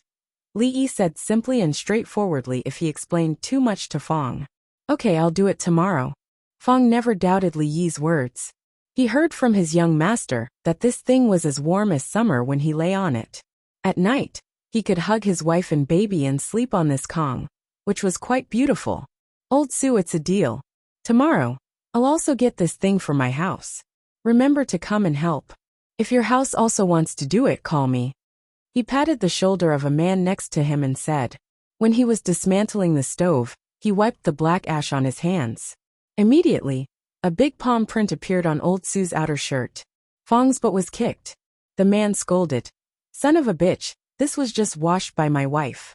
It's not easy to dry clothes in cold weather. When I go back, she will scold me again." Fong patted his butt and was not angry. He laughed and said, "Your wife is spoiled. If she dares to scold me, she will slap her." Old Su laughed and said, "I don't know who was beaten by his wife with a broom in the yard yesterday. By the way, who is Miss Hong? Why have I never heard you mention her? When did you hook up with her?" Fong's face suddenly turned red, as if it was about to drip blood. In Old Su's proud eyes, he kicked him. "Fong Lao-san, how dare you hit me? If you say one more word about Miss Hong, I will beat you again." "Okay, I can't beat you. I'll go and ask your wife what is going on with Miss Hong." Old Su sneered and strode outside. Fong was stunned for a moment. His face changed greatly, and he immediately chased after him. His voice came from afar. "Old Su, brother Su, don't. Let's talk about it." Xiao Huan mumbled as she walked in from outside. She blinked her big eyes at Li Yi and asked, "Young master, who is Miss Xiao Hong?" Before Li Yi could answer, she could only find a familiar figure in her kitchen. "It was still fine in the morning," she said in a panic. "How did our kitchen become like this?" Chapter 259. After explaining to the little maid for a long time, she finally believed that her kitchen did not attract evil thieves. Unable to find the money, she tore down the stove to vent her anger. Thinking about it, which stupid thief would look for valuable things in the kitchen? Her private money was all locked in a small box, and even the valuable jewelry bought by the son-in-law was all locked in it, hidden under the small bed in the room. She carried the key with her every day, so it would not be lost. What was more, first miss and second miss were at home, and no thief could come in. She was afraid that if she just sneaked into the house, before she had time to take a breath, Uncle Fong would break her legs and send her to the yamen. The treasure box was under the bed, so it was very safe. But without the stove, where should she cook today? She would not worry about this later, because the son-in-law said that after the new stove was built, it would not be so difficult to light a fire, and it would not always give out smoke, which made her run out several times to cook. It was said that it could also save firewood. Behind the stove, there was a big bed, which could sleep 4 people. The big bed was connected to the stove, so it was warm at any time every day. When there was nothing to do during the day, they could sit on it to keep warm. Xiao Huan imagined the scene of the whole family sleeping on the big bed, and her little face immediately turned red. Ignoring the blushing Xiao Huan who was lost in her thoughts, the little girl just liked to let her imagination run wild. Lao Fong and Lao Su had their arms around each other's shoulders, and were playing with the mud outside. They did not look like they were at each other's throats just now. Seeing the flattering expression on his face, Li Yi knew that Fong was finished. His weakness was caught, and his status among the brothers would definitely plummet in the future. There might really be a Miss Hong in the Jade Courtyard, and it seemed that she had known Fong for a long time, even before she knew him. In the past, his family was so poor that they could not eat, so it was impossible for them to know each other through prostitution. But every time he mentioned Miss Hong, Fong would blush and stammer. The relationship between them was definitely not as simple as a pure man and a woman. In any case, this was Fong's family business. Although Li Yi was full of curiosity, he did not say it, and he would not break the casserole to ask. Walking out of the yard, they did not go far before they heard the sound of reading from a small yard next to them. It was Qin Qing teaching the children. A yard in the house was specially made as a school. Originally there were 2 rooms. After removing the middle wall, there was a big classroom, and the small yard outside was the playground. Although there were not many students to begin with, there were only about 20 girls, and it was enough to occupy 1 room. Mr. Qin, who had broken his leg and could only lie on the bed, said that it would be better for the school to be brighter and more comfortable for the children to sit in. Lao Fong and the others did not hesitate to tear down the wall in the middle. As early as in Willow Leaf Village, Mr. Qin was the teacher of the school. Of course, at that time, only children with the surname Lu were qualified to go to school. During the days when Li Yi was the teacher, under the attraction of Sun Wukong, the number of children from poor families gradually increased. Now the position of teacher was handed over to Qin Qing. It could be seen that she was very diligent and was born to be a teacher. There were more than 20 children in the big house. As long as they were of the right age, she went to visit their homes and let them go to school. This was a good thing. Children were very naughty. In the past, they ran wild in the village, went into the river to catch crabs, climbed trees to dig out bird nests, and never made people feel at ease. Now that they moved here, they did not have to do these things anymore. The prefectural city was full of crooks and honest people. If they did not let them go out to play, the house would be turned upside down. No parent did not have a headache. Little Qin could help them look after their children, so there was no parent who wouldn't be willing. If the naughty child was playful and didn't want to go to school, they would slap him on the butt and ask if he wanted to go.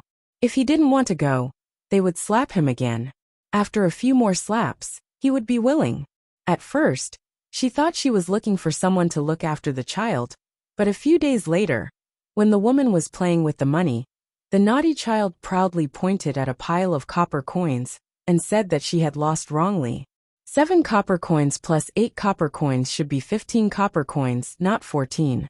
The woman was stunned for a moment and gave the naughty child a good beating. 7 plus 8 was 14. She had remembered it clearly since she was young, so how could it be wrong? Counting his fingers and toes again, he realized that he had counted incorrectly. Surprised, she asked the naughty child when he learned to count. The naughty child teared up and said that it was Mr. Qin who taught him. The woman gave the naughty child a few copper coins and told him to buy some good food. Carrying the gift, she went to Qin Qing's house. They had to thank little Qin. Both she and the child's father were boorish people and didn't know a single word. The pile of copper coins at home could only be counted for fun. If they were asked for specific numbers, they would be dumbfounded. But now, their child had only been in school for a few days, and already knew how to count. If he knew a few more words, not only would he not have to take the county examination, even if his family met with a disaster in the future, he wouldn't have to starve to death. There had never been a case of a cultured person starving to death. Generations of people couldn't even read a few words. Their great-grandfather generation only knew how to use a saber to kill. Who would have thought that a cultured person would actually appear here? Their ancestral tombs were really emitting green smoke. The families who had sent their children to school all ran to Qin Qing's house. They were not stingy at all with rice and meat. How could they not bring some gifts? Fong carried a stove and went in. The chimney was made of hollow bamboo and tied tightly together. From then on, this new type of stove had successfully been installed in all the families in the house. The honeycomb briquette was also ready. Uncle Han made a mold and pulled over a few carts of coal powder. Soon, the briquettes with holes on them were piled in front of each family's house. When Li Yi walked into Uncle Han's house, the old man was sitting in the yard busy. It seemed that he was old and couldn't stay idle. Every time he came to Uncle Han's house, he had work to do. Only second uncle was different. Other than sunbathing and eating, there seemed to be nothing else that could interest him. "Young master, what are you making this time?" Hearing footsteps coming from the yard, Uncle Han raised his head and asked with a smile. He had spent his whole life as a carpenter, but he could only make wooden knives and wooden spears for naughty children. He felt a little regretful. He could only make the best use of his skills in Uncle Han's house. Since he had nothing to do, Uncle Han liked to make those strange things that Uncle Han asked him to make. However, Uncle Han was too polite. He gave money every time, and often asked Xiao Huan to send rice and noodles over. The old man was the only one in the house. The silver biscuits hidden under the water tank in the kitchen could not be used up in this lifetime. Li Yi was actually embarrassed to trouble Uncle Han every time. However, Uncle Han was the only one around who had this skill. Besides, it was not easy for him to live alone. He definitely wouldn't want to give money to the old man for no reason. He could only find something for him to do from time to time. When he gave money, he had to have a legitimate reason. Looking at the old man, he smiled and said, "Just some small things." As he said that, he took out the drawing in his arms. Looking at the small squares on it, Uncle Han smiled and said, "Young master, you don't have to worry about it. I can make it in 2 days at most. It's not difficult to make these small squares. It's just that my eyes are not good now. I'm afraid that you have to find a young man with good eyesight to carve the words on it. Uncle Han, you just need to get these small squares out." "I'll find someone else to carve the words," Li Yi said with a smile. Ever since he saw that Li Yi could use a sword to carve words on the wall that were the size of a fingernail, and her speed was so fast that Li Yi couldn't even see it clearly with his eyes, Li Yi felt that the job of carving on mahjong would belong to her. Chapter 260. Men from poor families were all good at everything. Raising pigs and horses, farming, building walls, and building houses. There was nothing they couldn't do. Farming was a skill to make a living. If they didn't have money to hire a craftsman to build a house, they had to do it themselves. This was a skill passed down from generation to generation. Those who didn't learn it would have starved or frozen to death. Fong and the others moved very quickly.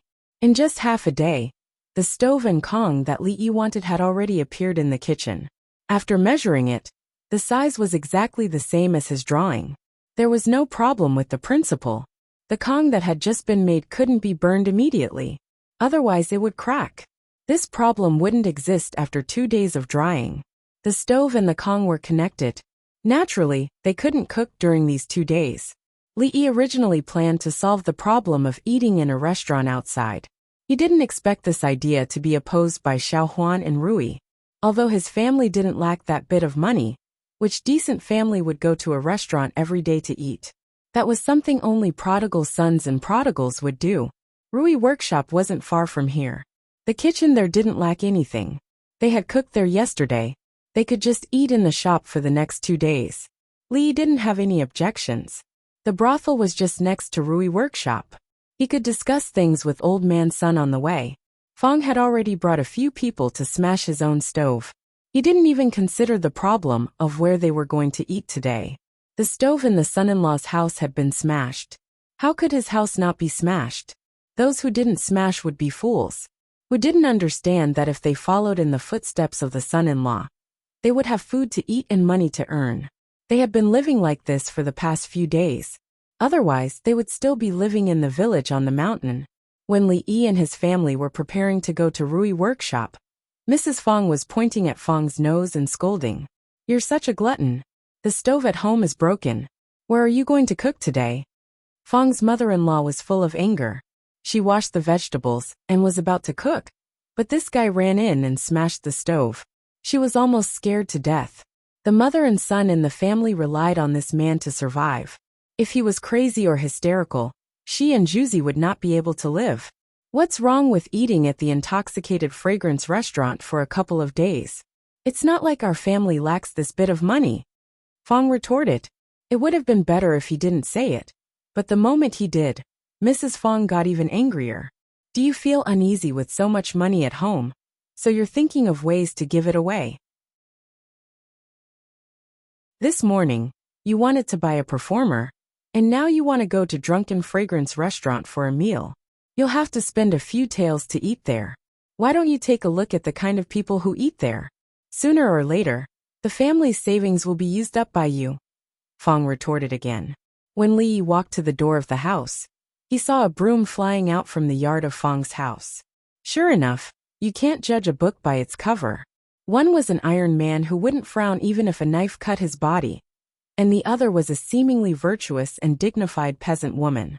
Suddenly, the dignified and virtuous woman turned into a female Tyrannosaurus, and the indomitable man turned into a good-for-nothing. What a sin!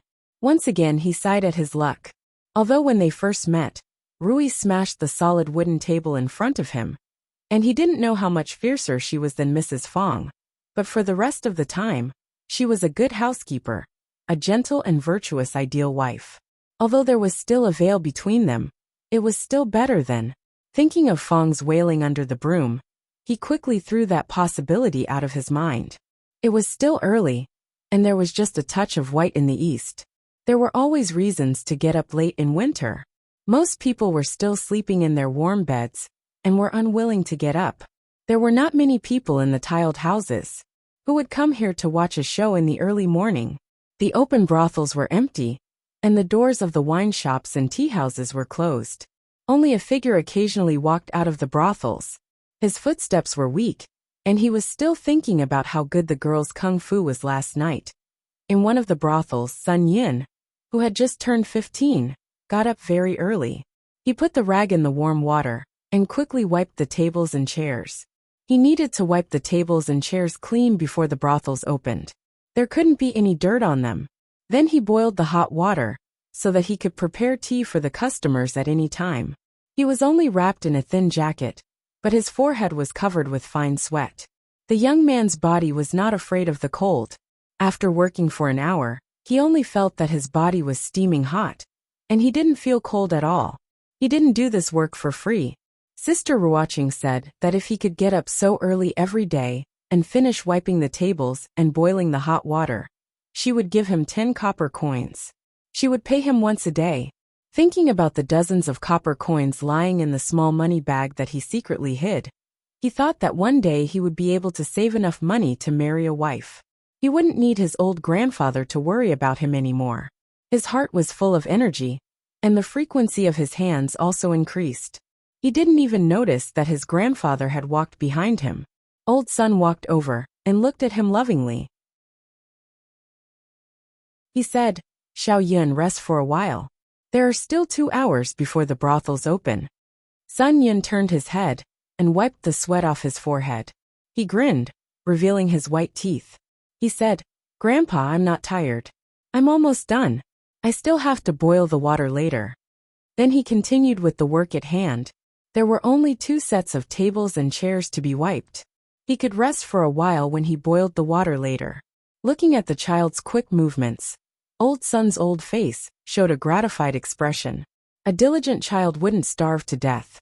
Even if he were to lie in a coffin one day, Xiao Yun could live on alone. Of course, Before he found a wife for his child and settled his marriage, he wouldn't be willing to close his eyes. If he could live to the day he held a great-grandson, he would die with a smile on his face. Looking at the empty brothel, Old Son's face showed a trace of a smile. It didn't matter that there was no one now. He knew that it wouldn't be long before this place would be full of customers.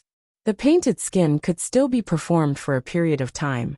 When the number of customers gradually decreased, the number of performances of the painted skin would be reduced. And Ying Ning, and a Chinese ghost story, could officially appear on the stage. With Li around, there would be no shortage of such good stories. And of course, the customers' tips would not be less. As a wandering actor, when did the future become so worth looking forward to? When a person was immersed in beautiful things for too long, he couldn't help but think of some sad things. Yesterday, a brothel outside the city collapsed, and an old friend of many years was crushed under it. Although he wasn't seriously injured, his old bones were probably lying in bed for at least 10 days to half a month before he could get out of bed. He could be considered to have made a name for himself, but there were still countless actors who found it very difficult to live. In the past 2 days, countless old friends had come to him, hoping to make a living here. However, the number of people here was indeed saturated, so Old Son could only helplessly shake his head and refuse.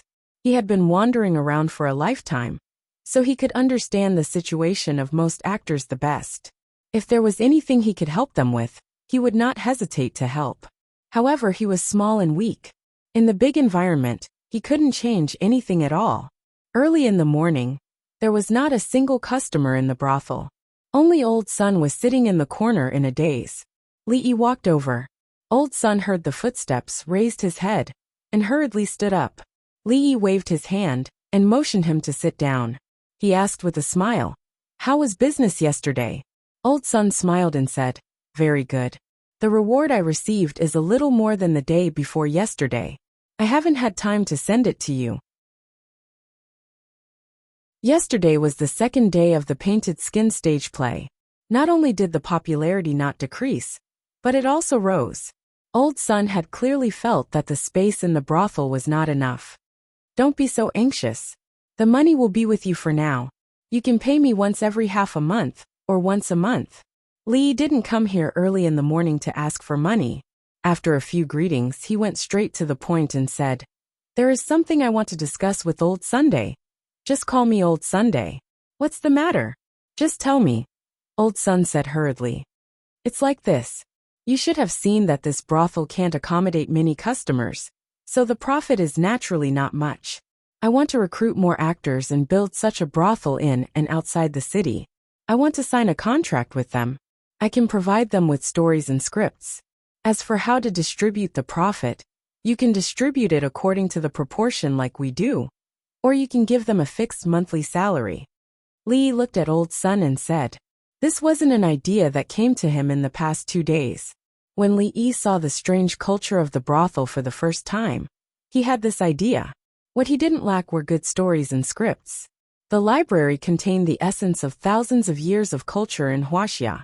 It was almost inexhaustible, and he couldn't use it all in his life. After seeing the celebrities who made money so much that their hands cramped, and then looking back at their miserable predecessors, he always felt strange in his heart. Li was very interested in making a small change in this industry. In addition to this reason, he was also happy to see the poor people at the bottom of society live a better life. Many people were intoxicated by their graceful dance and long sleeves. They were the creators of art. But when people appreciated art, they imposed a lot of suffering and humiliation on the creators of art. This was unfair. Of course, there were some reasons that were not known to outsiders. When the entertainment industry in this world began to flourish, the lowly actors became the idols in people's hearts. A name written casually could be sold at a sky-high price. Wherever they went, they could hear the cheers of fans. People knew which actor's dance was the best in the world, and their singing was unparalleled. They didn't know who the emperor of the country was. This kind of scene always brought back some memories in the depths of his heart. Living in this world, both material and spiritual enjoyment were indispensable. When people were no longer hungry, they would pursue a higher level of spiritual pleasure. This could be seen from the painted skin stage play, which was always sold out. This was a huge cake, a cake that had not been noticed by people yet. He had to seize the opportunity before others discovered it. Of course, after recognizing the particularity of the brothel, Li didn't intend to give up the opportunity to control the invisible power in his hands. This world was too unsafe. If he didn't have enough power in his hands, he could be crushed like an ant at any time. In the past few months, the peaceful life in Willow Leaf Village was gone forever. There had been earth-shaking changes. He always felt a little guilty if he still lived as carelessly as before. "Child, what did you just say?" The old man thought that he had heard it wrong, and even his voice was a little trembling. Before Li spoke, he asked again, "Are you willing to accept those poor people who wander around and give them food?" The old man's voice was still a little trembling, for fear that he had misunderstood. Whether those wandering performers could fill their stomachs depended entirely on luck. If they met a generous customer, they wouldn't have to starve for a long time. If the customer only watched the performance and didn't give money, they would have to tighten their belts for the next few days. When did people from Luqi get a fixed salary? Li was a little puzzled as to why the old man had suddenly become so agitated. Since the stage play Painted Skin had such good ratings, when Journey to the West and Legend of the White Snake came out, who knew how shocked these country bumpkins who had never seen the world would be? This was a business that would not lose money at all. It was too ridiculous to rely on other people's money to eat. Some people didn't even need to pay a penny to watch a performance. After watching, they left. No one thought that this method was unreasonable. Each person had one ticket, and they could sit according to the number. It was so simple and convenient. If he wanted to completely change this industry, he couldn't do it overnight. He temporarily suppressed these thoughts and looked at the old man who was staring at him with excited eyes. He said, "What do you think about giving them 500 cents a month?" "That's too much. Old man's son was so excited that his beard trembled. In this industry, it was already a blessing from the heavens to be able to eat their fill. Most people didn't even dare to dream of receiving 500 cents a month. If they didn't do this kind of good thing, they would be kicked in the head by a donkey.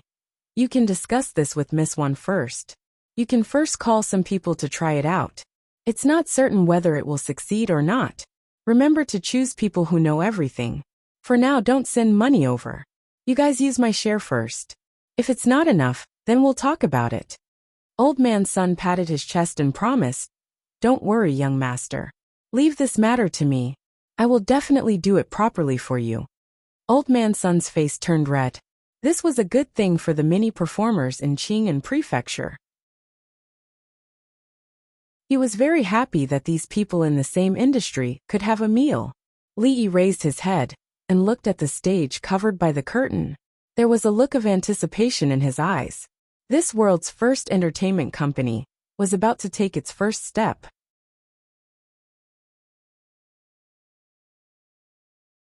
Chapter 261. The dozen people here are our original team.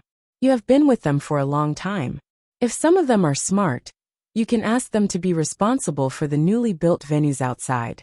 Of course, it doesn't matter if they are not smart. As long as they are down to earth and willing to work, they can learn these things slowly. Li pinched a piece of osmanthus cake, put it in his mouth, and told his plan to Wan Ruoqing. It's not a solution to live on rewards all the time. In a few days, number the chairs. When they watch the performance in the future, one person will have one ticket, and they will sit according to the number. You can decide the ticket price. The higher the seats are, the more expensive it will be.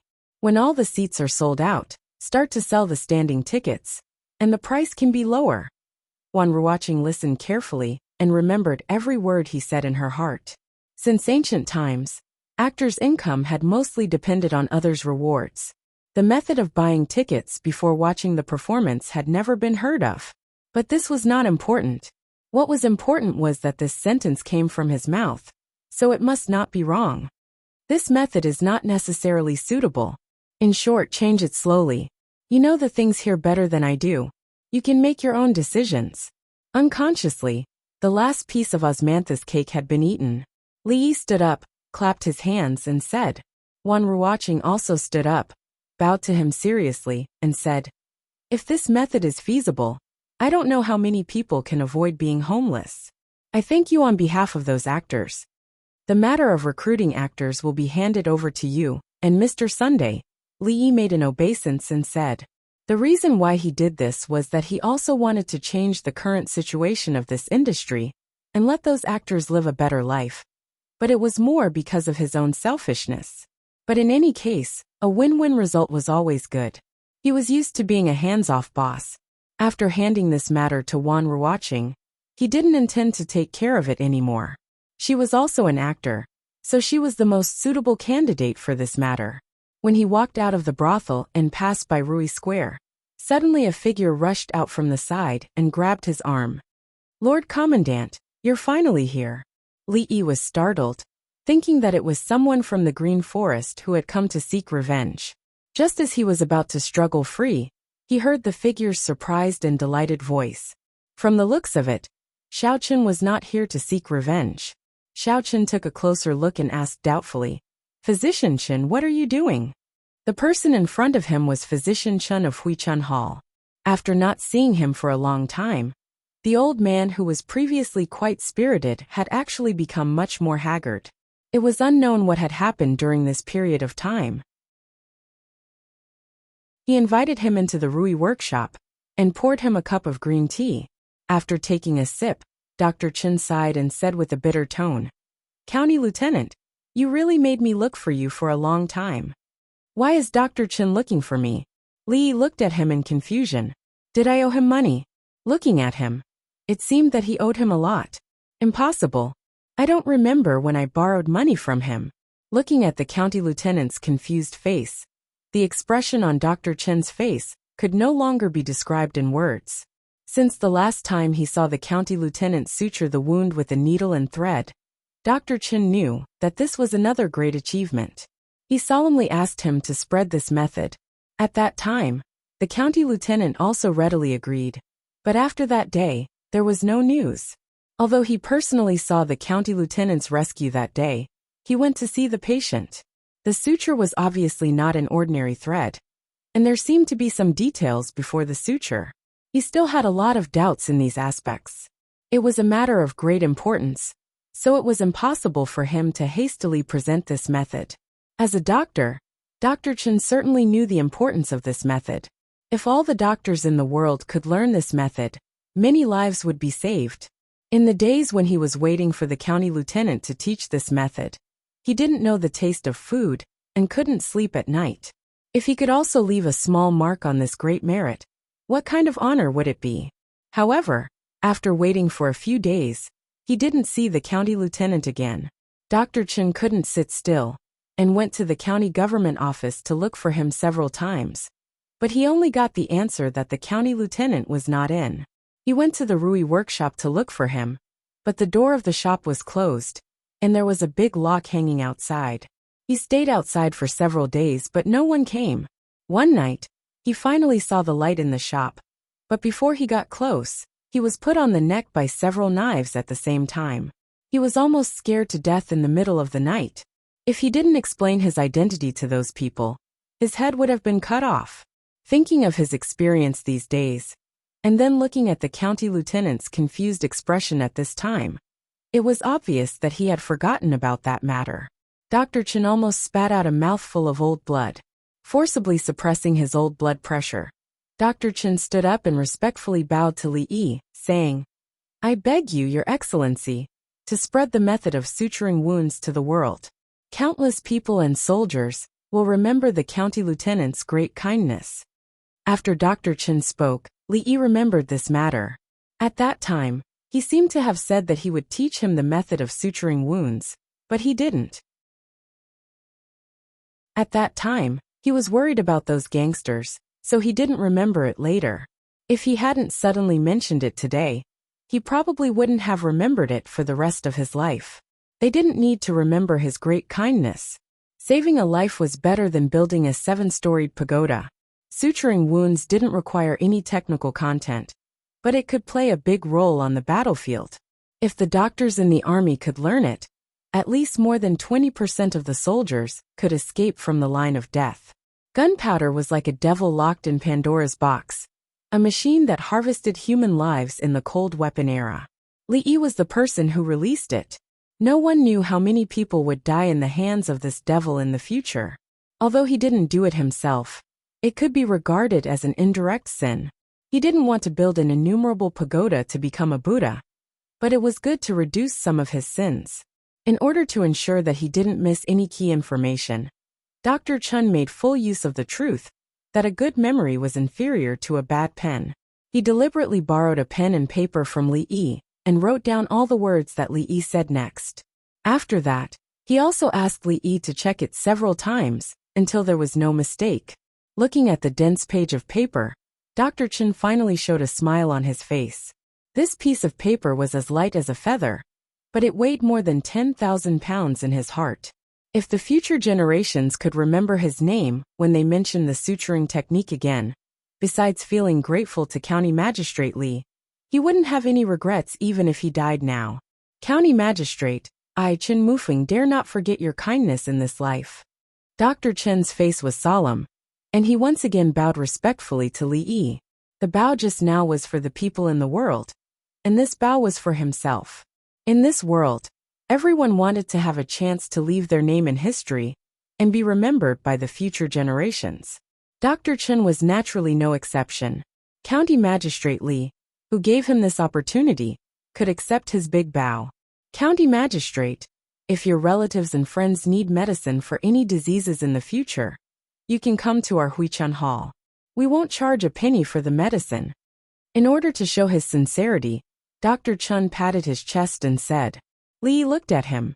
Compared with Her Royal Highness who only exploited him and never gave him any benefits, Dr. Chen's sincerity was already very good. But why did he still have an urge to kick him?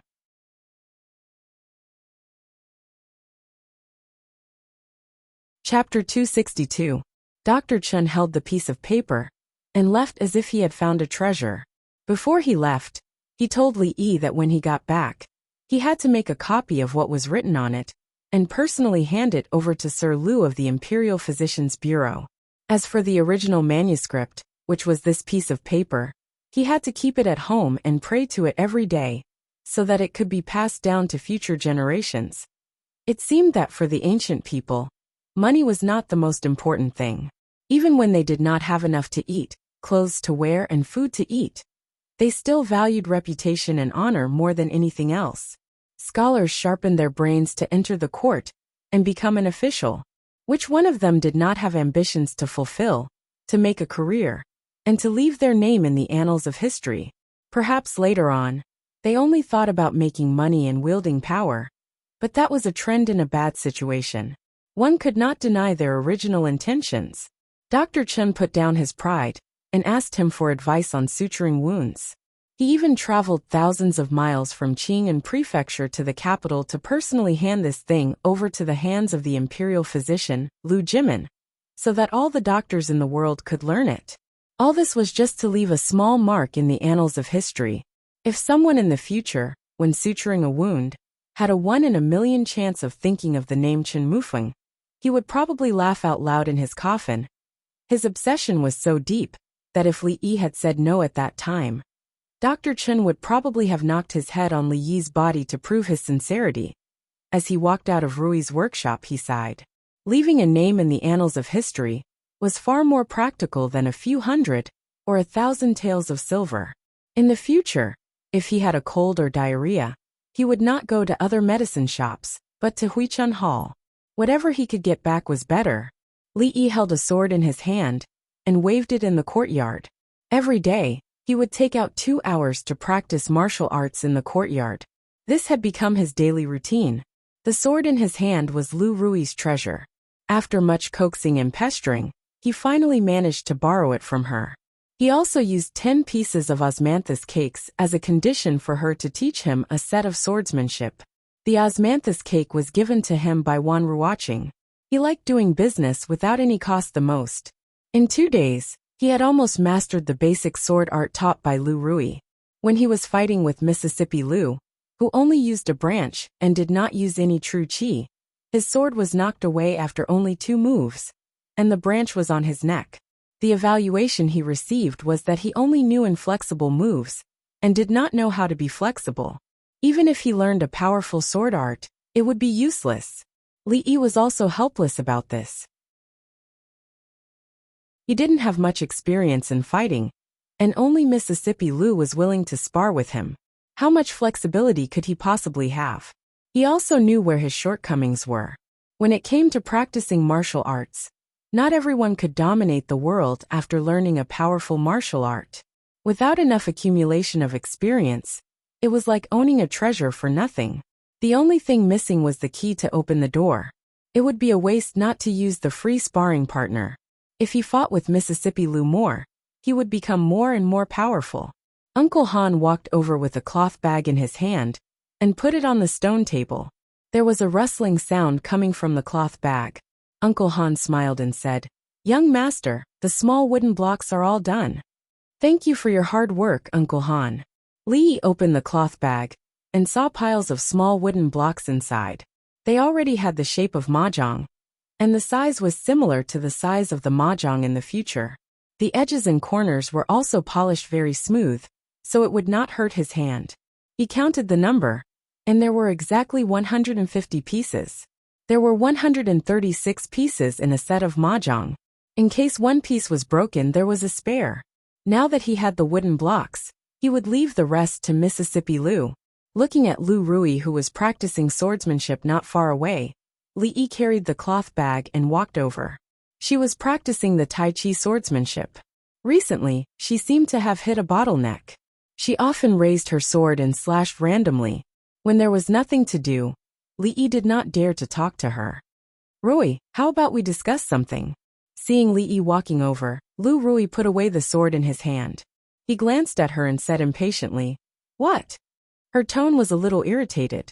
These days, her learning of the Tai Chi swordsmanship was smooth. 2 days ago, she finally hit a bottleneck. Her progress was slow, as if she was stuck in a quagmire. "Help me carve something on these wooden blocks, and I will teach you the essence of the Tai Chi swordsmanship." Li Yi looked at her and said temptingly, negotiation was also an art. First of all, one had to know what the other party needed.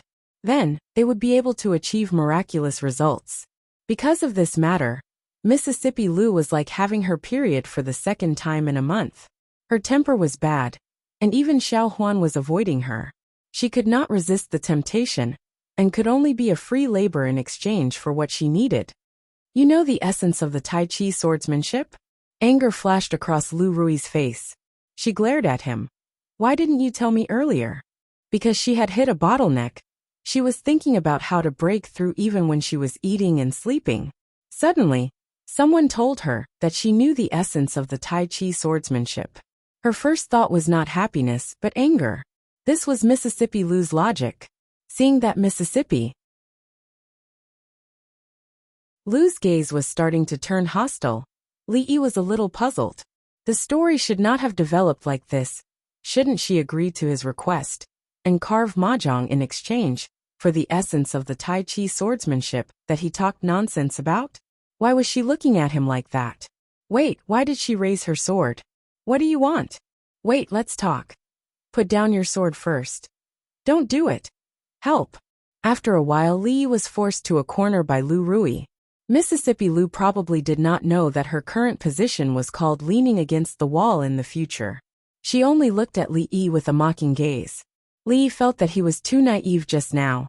Women were unreasonable creatures. If this woman was called Lu Rui, then she could not be judged by common sense. The idea of using the essence of the Tai Chi swordsmanship, that even he did not know whether it was real or fake, had been proven to be impossible. Looking at Mississippi Lu's expression, she was ready to force herself on him. There was no rice at home, so Rui took Xiao Huan out to buy some. Uncle Han closed the door when he went out. There were only the 2 of them at home. Even if they screamed their throats out, no one would come to save them. For Taiji, the sword moves aren't important. Only by memorizing the constantly revolving sword intent and forgetting the order of the moves can one obtain its essence. When facing an enemy, One must control the sword with his will, allowing it to be ever-changing and have endless moves. Only by mastering it thoroughly can one be able to use it as one pleases. A man knows when to yield and when to stand tall. Facing Mississippi Lou's robbing behavior, Li Yi decided to compromise for now. Although he did not really understand what this sentence meant, when Zhang Samfeng taught Zhang Wuji swordsmanship on Wudong Mountain, he made him forget the moves. Perhaps this was what it meant. It should be able to scare Mississippi Lou, right? After interacting with Rui for so long, Li Yi already knew that the more mysterious something was, the more it could scare her. As for whether or not she could learn anything from it, it would depend on her own comprehension. Sure enough, after hearing this sentence, Mississippi Lou finally let go of him. A familiar blank expression appeared on her pretty face. Li Yi let out a sigh of relief. When it came to tricking people, ordinary people could not be compared to those Taoist priests and monks. Priest Zhang was really a god, and he could not catch up to him.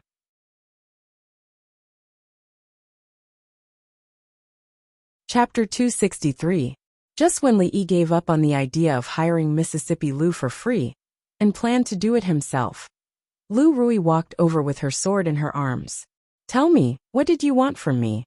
She looked at Li Yi with her sword in her arms. The feeling of a storm just now disappeared without a trace, and she felt a sense of lightness. "Nothing much. I just want you to help me carve something on this." Li Yi pointed at the pile of small wooden blocks and said. A moment later, the long sword in Rui's hand was replaced by a sharp little dagger. Her movements were so fast that Li Yi couldn't see it clearly. Rings or long strips quickly appeared on the small blocks. After they were carved, she threw them to Li Yi. Li Yi couldn't believe it. Mississippi Lou had changed so much before and after. Did her period leave for the second time this month in such a short time? Or did she really understand the essence of Tai Chi, sword from those words, and successfully break through the realm? After careful observation, he found that there seemed to be some small changes in her body. In the past, she was like a sharp sword that could scare people to death with just a glance. Now that kind of temperament had weakened a lot, and there was an additional indescribable feeling. This feeling was more or less similar to the feeling that Rui gave him. Li Yi sighed in his heart, feeling quite hurt. What kind of person was this? He just randomly made a few sentences, and she actually understood the essence of martial arts.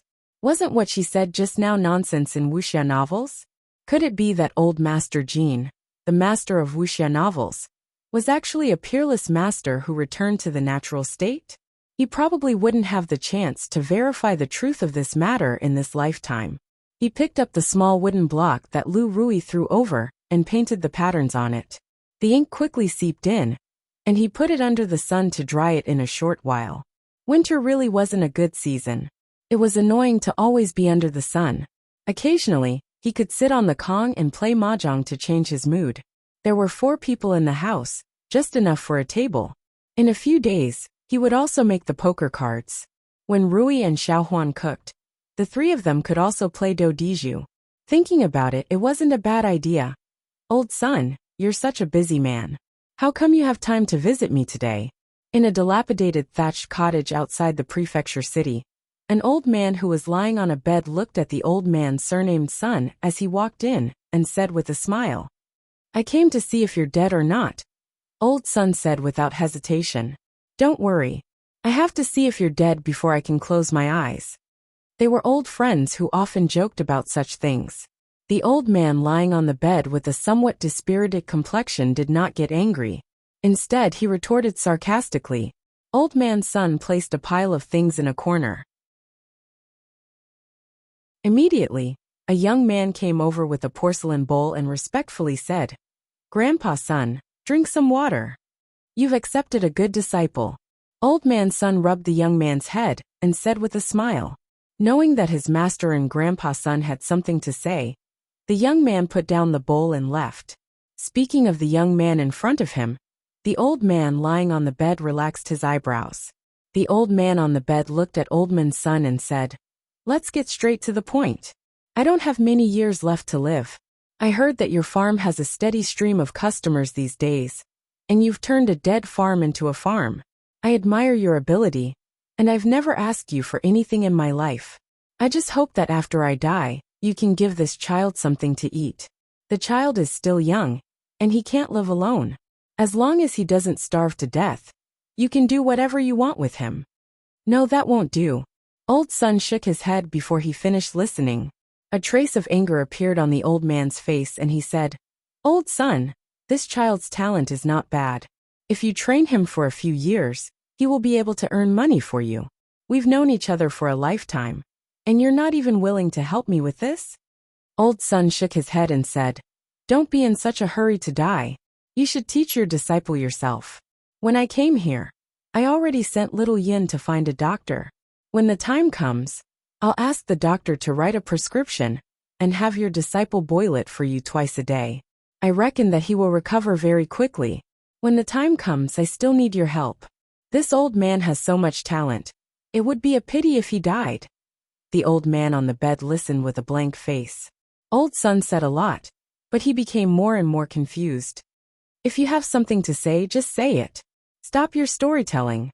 The old man's muddy eyes stared at Old Son and said. Old Son patted his shoulder and said with a smile, "Good thing, very good thing." The youth squatting outside the door used a wooden stick to tease the ants on the ground. There were not many ants in winter. Maybe it was because the weather was good today, but there were a few ants moving around under the eaves. The youth kept drawing circles with the wooden stick and watched the ants move back and forth in the circle. From time to time, he would look back into the house. He didn't know what Grandpa, Son, and Master were talking about. Every once in a while, there would be a few sounds of laughter. Grandpa, Son seemed to be very happy, and Grandpa was also very happy. Why didn't little Yin come with Grandpa, Son today? She even said that she would go to the mountains with him to set a trap to catch rabbits in a few days. As the young man thought about this, he raised his head and saw a young man who looked about the same age as him walking over with another figure. 80,000. Li Yi sat cross-legged on the warm brick bed and took a tile from the small table. He rubbed it with his thumb for a while, but he couldn't figure out what it was. He took a peek, shook his head, and threw the tile in his hand out. Looking at the messy tiles in front of him, his expression was quite gloomy. Lady Luck obviously didn't favor him today. After teaching Rui and the others how to play mahjong, he didn't win even once after a few rounds. He lost 5 taels of silver. 70,000. Rui's expression was even more gloomy than Li Yi's. She lost 10 taels of silver. Rui smiled and played a tile. This thing called mahjong that her husband made was quite fun. She had already won 5 taels of silver. 9 circles. Xiao Huan's eyes were curved into crescent moons. Second Mrs. 10 taels of silver were all won by her. When it was Li Yi's turn to play, he clearly felt his thigh being pinched by someone. He looked down and saw that Mississippi Lu was making a gesture to him. She stretched out 2 fingers on one hand and made a circle with her index finger and thumb on the other. This was what 2 circles meant. Li Yi glanced at her. Playing mahjong was all about fairness, and she actually wanted to cheat. However, when he thought about it, if Mississippi Lu continued to lose, someone might suffer. For the sake of family harmony and world peace, he had no choice but to disassemble his tile and play a 2 circles. Eat. Rui couldn't wait to pick up Li Yi's tile. She was very satisfied with his tactfulness. With this 2 circles, she could listen to the tiles. His little trick just now might not be able to fool her sister, but it was not a problem to trick Xiao Huan. The little maid was too lucky today. He had to suppress her arrogance first. Get rich. He casually played a tile. Whoosh! Xiao Huan stretched out her white and tender little hand and pushed down her tile wall. Her dimples were revealed as she smiled. 13 circles. Young master, miss, I won again.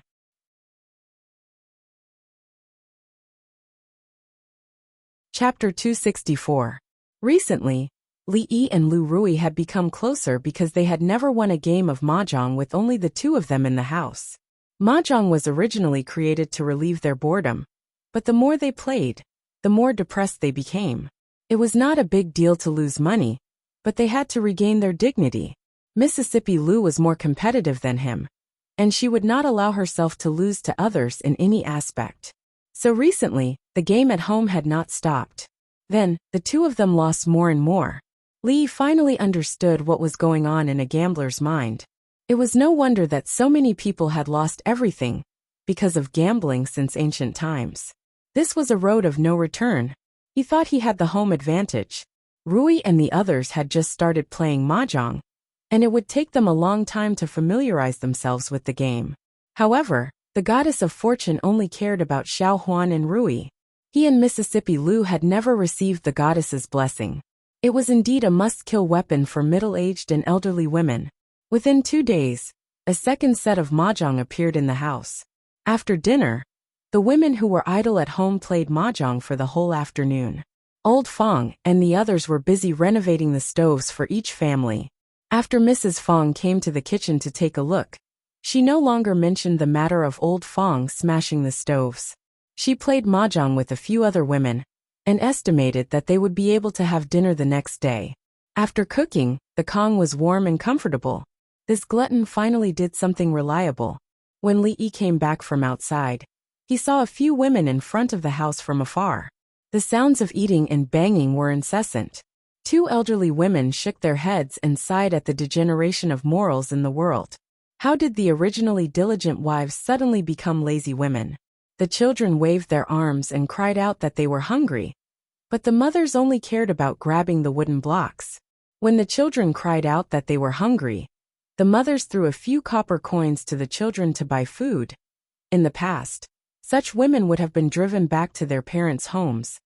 Living in this world was not just for food and clothing, but also for entertainment. The emergence of mahjong had undoubtedly opened the door to a new world for the women in the stronghold. They had found spiritual sustenance. As for whether or not they would become addicted to it, they did not have to worry too much. It was just for the novelty of playing mahjong for a few days. After the novelty wore off, mahjong could only be reduced to an ornament in daily life. People who were used to living a hard life would not be idle all the time. For example, Old Man's son had become busier and busier recently. Li Yi had just returned from the brothel. While Old Man's son was not around, he and Ruoqing spent a long time talking about recruiting performers and expanding their business. A medium-sized brothel had been rebuilt outside the city. According to Li Yi, it was more appropriate to call it a theater. Building such a thing was different from building a house. It was the same as building a shack. The place that had been built in a few days was sturdy, far better than other crudely built brothels. It would definitely not collapse under the weight of heavy snow again. As for actors, since this model was still in the experimental stage, they had only recruited 20 of them for the time being. Li Yi and Wan Ruoqing had discussed it, and decided that a medium-sized theater should have 20 actors. It would not only satisfy the performance requirements, but it would also be easier to manage. Living at the bottom of society, it was common for them to not have enough to eat. No one could refuse a fixed monthly salary of 500 copper coins. At first, those performers thought that Old Man's son was lying to them. After a short moment of shock, they seemed to be afraid that Old Man's son would change his mind, so they immediately pressed their fingerprints on the contract. In addition to the salary, the content of the contract also required them not to spread what they learned here. Everyone understood this. For people like them, this was something to eat. If others learned it, they would be the ones starving to death. No one dared to violate the contract. Even if this was brought to the government, it would count. It was definitely a place that they could not afford to offend. Stage plays were still very unfamiliar to those newly recruited performers. After listening to Li Yi's suggestion, Old Man's son and the others pondered for a long time before they came up with it. These people had no experience, so they still needed to go through some training before they could officially take up the job. Although the painted skin was still popular, it was obviously not as popular as before. The next one to be put on the big stage would be a Chinese ghost story. Unlike the former, which relied on horror to attract people, stories like romance and the female ghost scholar would probably be more attractive to men in this era. This was especially true for scholars. Every single one of them had fantasized about various romantic affairs, such as spending the spring night with a fox immortal or a beautiful female ghost. 80% of the supernatural novels on the market had such a plot. And it was still the mainstream of the market. It was a group of ancient losers who liked to fantasize. If their fantasies were fulfilled, they would not be afraid of not generously. Oh right, I still have to find time to copy a few more stories. Why don't I take out the complete Liao Zhai novel and make it into a series? Li lay comfortably in the huge bathtub. Actually, the ancient people also knew how to enjoy themselves. If the bathtub was covered with a lid, could it be called a sauna? In the middle of winter, there was nothing more comfortable than soaking in a warm room with a hot bath. If there was, then there would be a pair of soft hands constantly massaging your shoulders while you were soaking in the bath. The tiredness of the day would be dispelled. Xiao Huan's massage skills were becoming more and more skillful. Li Yi secretly condemned this kind of luxurious and decadent life in his heart. He was incomparably disgusted with feudal hedonism. He opened his eyes and glanced at the door through the mist. Xiao Huan had gone out to get hot water. Why wasn't she back yet? Creak. The door was pushed open, and he could vaguely see a figure carrying a bucket of water in. Li Yi closed his eyes in satisfaction. Footsteps came from behind him. Warm water was poured into the bathtub. Just as the servant girl was about to leave, Li Yi called out to her without opening his eyes. Wait a moment, help massage the young master's shoulders again. The footsteps paused, and a moment later, a pair of soft hands were placed on his shoulders. He felt that Xiao Huan's skills this time had improved quite a bit. He remembered that when he was shopping previously, the servant girl stared at a bracelet in Golden Jade Lane for a long time. He would buy it for her tomorrow. As he massaged, Li Yi began to feel strange. No matter how fast the servant girl's skills in massaging the shoulders improved, it was impossible for her to reach Rui's level in less than a quarter of an hour. Moreover, the familiar chatter by his ear was gone, and there was no longer any pleading for him to continue telling her the story that she had not finished. Just when he was about to turn his head to take a look, a familiar voice sounded. Husband, the water seems to be a little cold. Do you want to add some hot water? This was Rui's voice.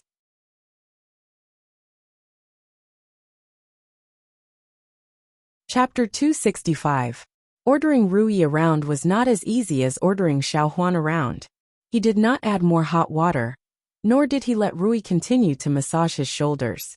After she went out, he came out of the bathtub, dried his body, lay on the bed with his arms as a pillow, and stared at the ceiling in a daze. Before going to bed, he would habitually think about some things. Even the memory fragments hidden in the depths of his mind in his previous life were found in a corner, carefully savoring, and never tired of it. One by one, the happy, sad, or angry things were like fleeting clouds. Although it had only been a few months, it seemed to have crossed thousands of years. Those things, whether happy or sad, did not cause much ripples in his heart. He just tried his best not to think of those familiar faces. Every time this happened, an emotion called yearning would spread like crazy. Those people or things, he was destined to be unable to give up in this life. If there was a chance to go back, no matter how difficult it was, he would not have any hesitation, even if it was just a glance. And then look at that familiar world, Pa. A crisp sound rang in the room, but Li Yi, who was in a state of absent-mindedness, did not notice it. Today was the 15th, and the moon outside was very round. This day of every month was the most difficult time for Li Yi, especially when he was alone. There was no sound around, and a feeling of loneliness escaped from the depths of his soul. However, even in a state of absent-mindedness, the feeling of dizziness could still be felt, and the strength in his body was gradually draining away. The feeling of nausea also gradually became clearer. Naturally, it was impossible for him to feel dizzy and nauseous because of homesickness. When he realized that the situation was not quite right, he immediately recovered his mind and sat up from the bed. At this time, the room was filled with a strange smell. Li was very familiar with this smell, the smell of coal smoke that he often smelled when he was a child. Not knowing when, the chimney made of bamboo on the honeycomb briquette stove actually cracked. The symptoms that he felt just now were obviously mild carbon monoxide poisoning. The chimney made of bamboo couldn't completely expel the smoke, so people who had a stove would usually choose to extinguish the stove at night. After taking a bath just now, he forgot to do so. Fortunately, he didn't fall asleep. Otherwise, Rui and the others would have to wait to collect his corpse tomorrow morning. With a lingering fear in his heart, he moved the stove outside and opened the door and windows to the fullest. He sat alone on the porch and looked at the moon. She did not know when the carbon monoxide in the room would run out. The moon tonight was big and round. It was said that the moon on the 15th of the lunar month was round on the 16th of the lunar month.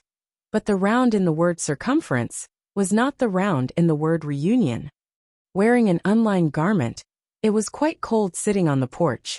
However, Li did not want to move now, so he did not go back to the room to get his clothes.